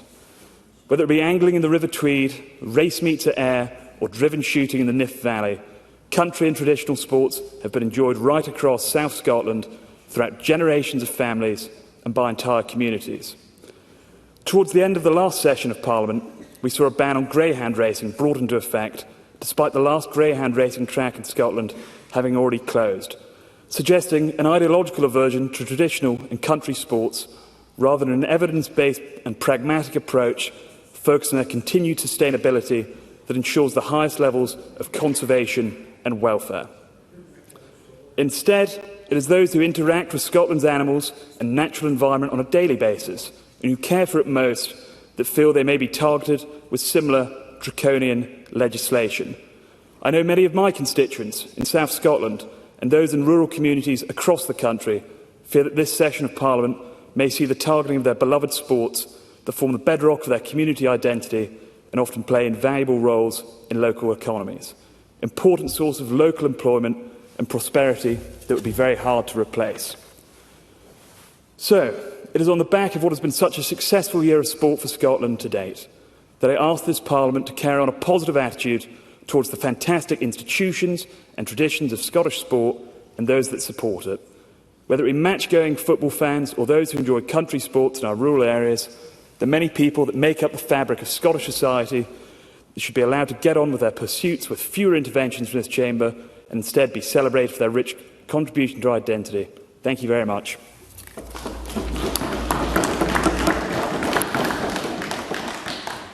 I call on Siobhan Brown to wind up the debate on behalf of the Scottish Government and to take us through to decision time. Thank you very much, Deputy Presiding Officer, and can I congratulate you on your new role. Can I thank all the members for their contributions today. It's been really lovely to hear members speak about the upcoming summer of sports and the opportunities and also the outcomes we hope it will deliver.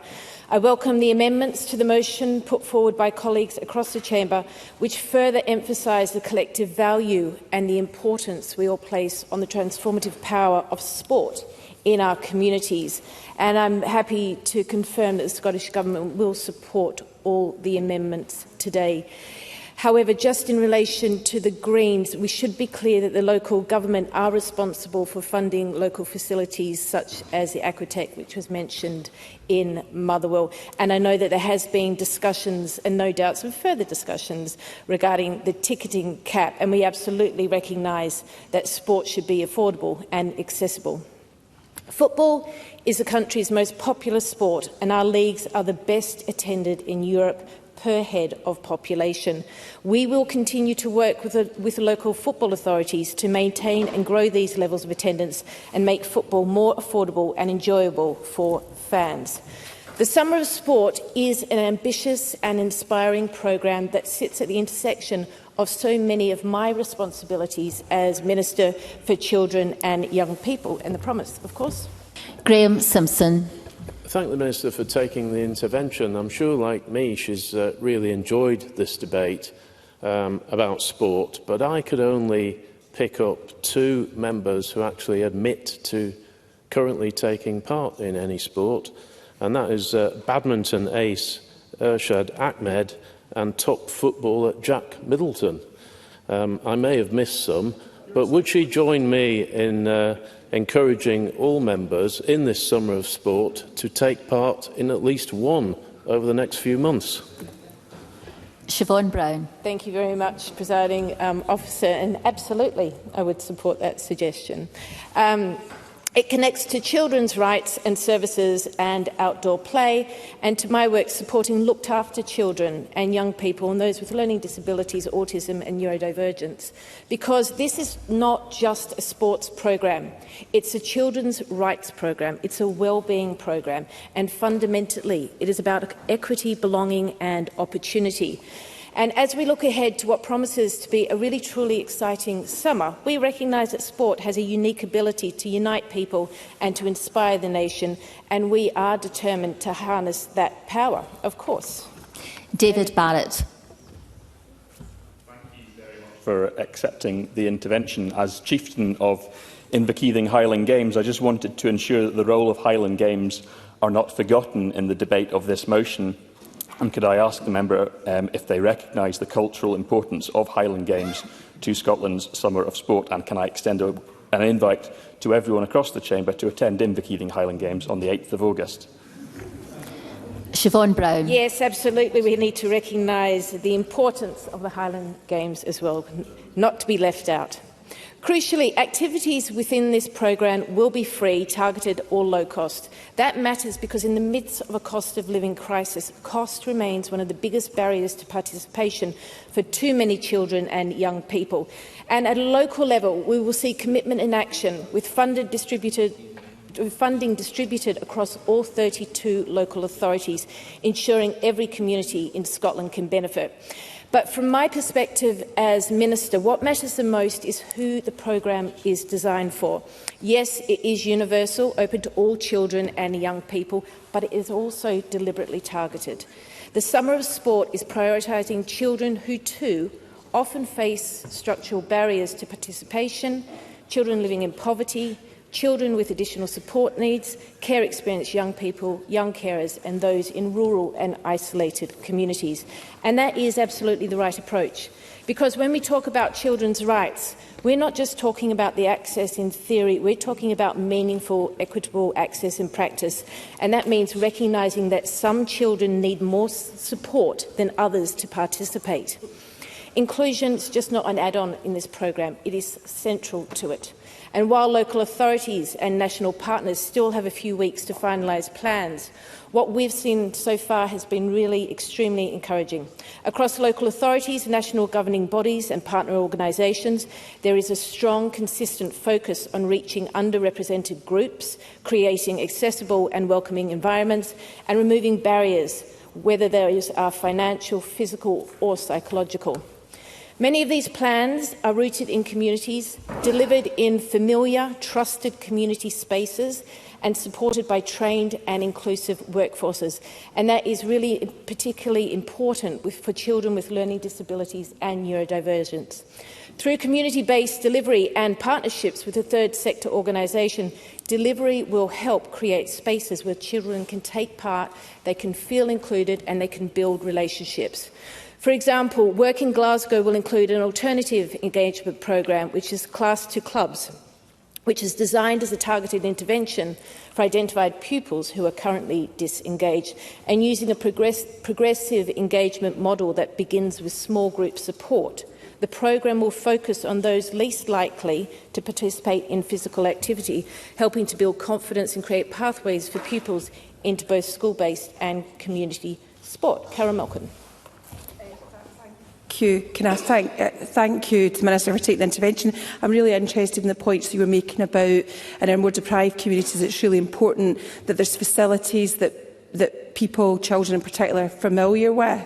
And I just wondered that when we did the report in last term in the Health Committee around the use of school facilities, and I know everybody across the chamber is keen to do that, but I don't know if you've worked with people, because it can be very expensive to rent some of the school facilities because of some of the cost involved. Yes, I take the member's point on board. The detail of the programme is still being developed, but once it is, I'm happy to share that with the member. Alongside this, Glasgow Life will deliver a broad programme with a strong focus on removing barriers for care-experienced young people. This targeted support will sit alongside universal provision, ensuring those with the greatest need receive tailored opportunities to engage and thrive. And similarly, in Aberdeen City, will prioritise care-experienced young people by expanding access to free or subsidised opportunities. But the Summer of Sports will not just be delivering activity for young people. It will create opportunities for them to shape and also to lead it.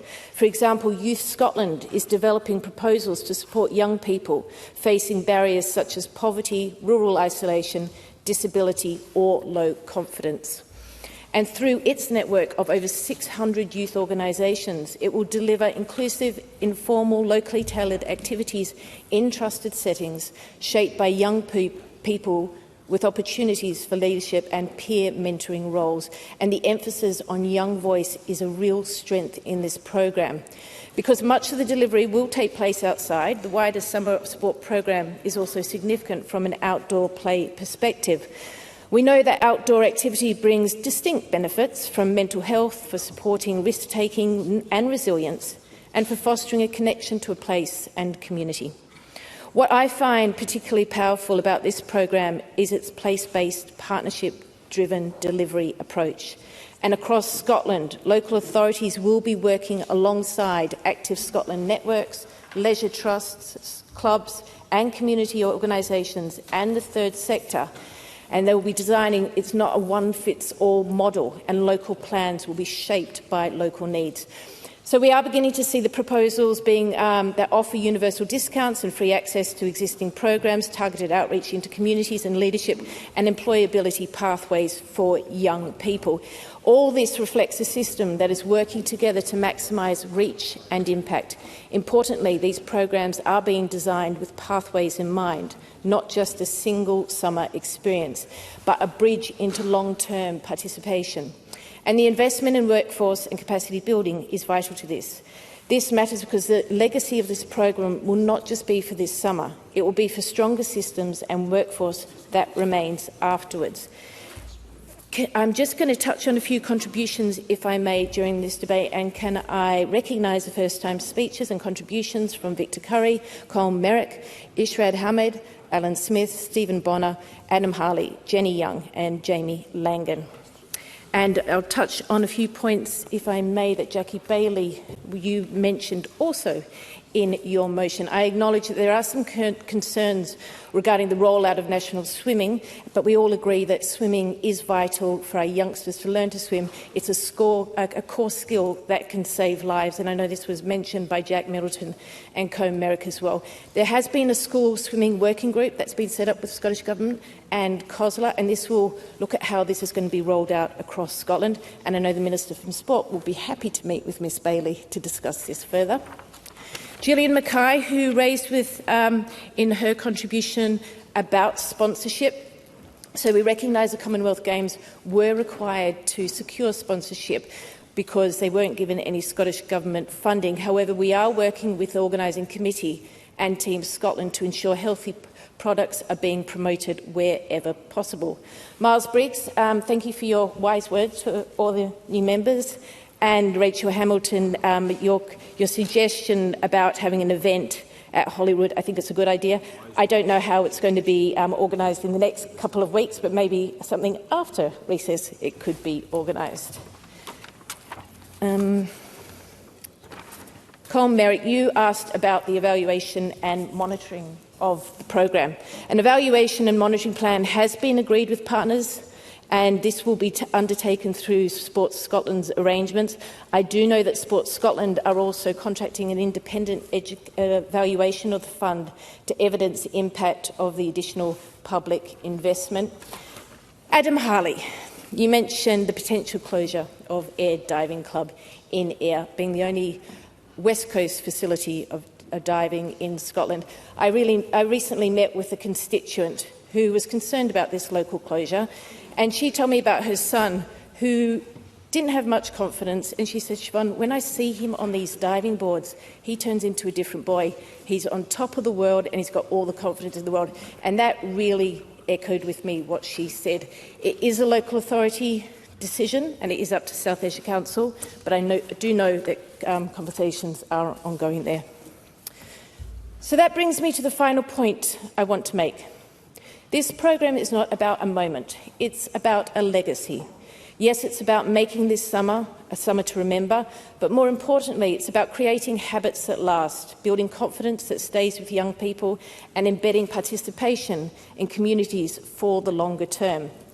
We want a child who attends a free session this summer to still be active 10 years from now. We want them to join clubs, become coaches, volunteer in their community club, or simply carry a love of movement through their lives. So when I look at the Summer of Sport, I see a lasting commitment. I see a commitment to children's rights, to equity, to inclusion, and also to opportunity. A commitment that no child, regardless of background, circumstances or need, should be excluded from the joy, the benefits and the belonging that sport and physical activity can bring. And I see a country coming together across government, communities and partners with a shared purpose. To make this not just a great summer, but a transformative one. Thank you, Presiding Officer.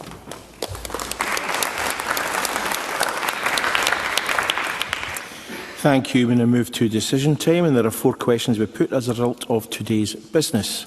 The first question is at Amendment 208.1 in the name of Jackie Bailey, which seeks to amend Motion 208 in the name of Marie Todd on Summer of Sport be agreed. Are we all agreed? Yes. We are all agreed.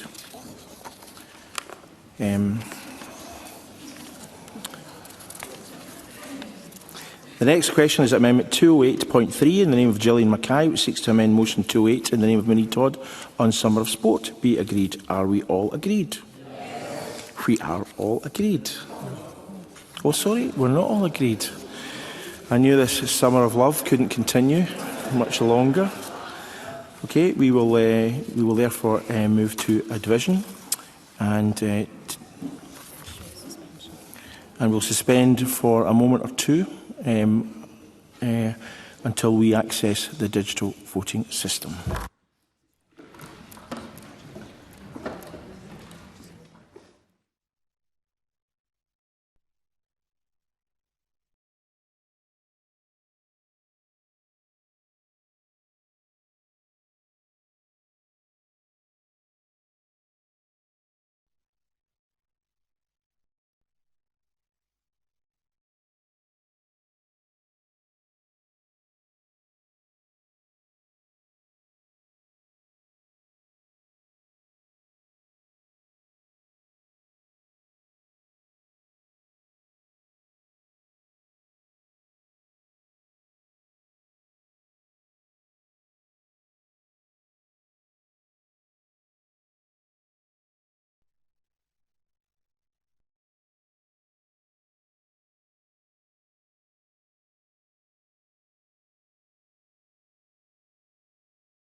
There are still 1 or 2 members who are having difficulties. However, those members can make a point of order.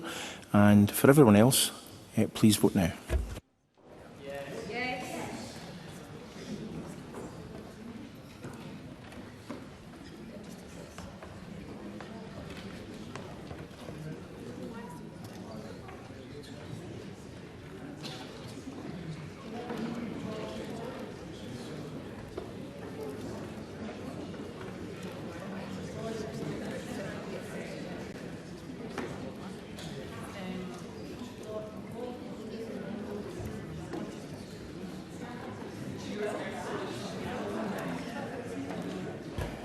Voting is closed. Point of order, Jenny Gilruth. My app would not connect, Presiding Officer. I would have voted yes. Your vote is recorded. Thank you. Jenny Minto, point of order. I've had a problem with my app as well. I should have voted yes. Your vote will be recorded. Paul Sweeney. Abstain, Presiding Officer. Thank you. Your vote is recorded. And Sani Dykstra-Downey. Thank you. My app wouldn't connect and I would have voted yes. Thank you. Your vote is recorded.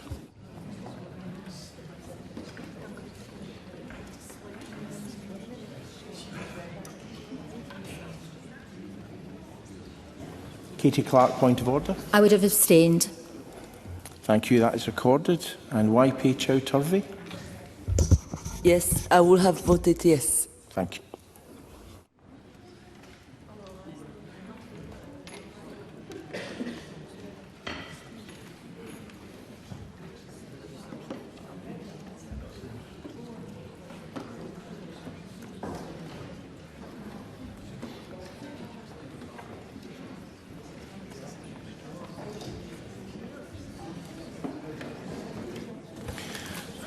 The result of the vote on amendment number 208.3 in the name of Gillian Mackay is yes, 88, no 17, there were 16 abstentions, and the amendment is carried. The next question is amendment 208.2 in the name of Miles Briggs, which seeks to amend motion 208 in the name of Marie Todd and Summer of Sport to be agreed. Are we all agreed? Yes. The amendment is agreed. The final question is that motion 208 in the name of Marie Todd as amended on Summer of Sport be agreed. Are we all agreed? Yes. We are all agreed. And that concludes decision time. I therefore close this meeting of Parliament.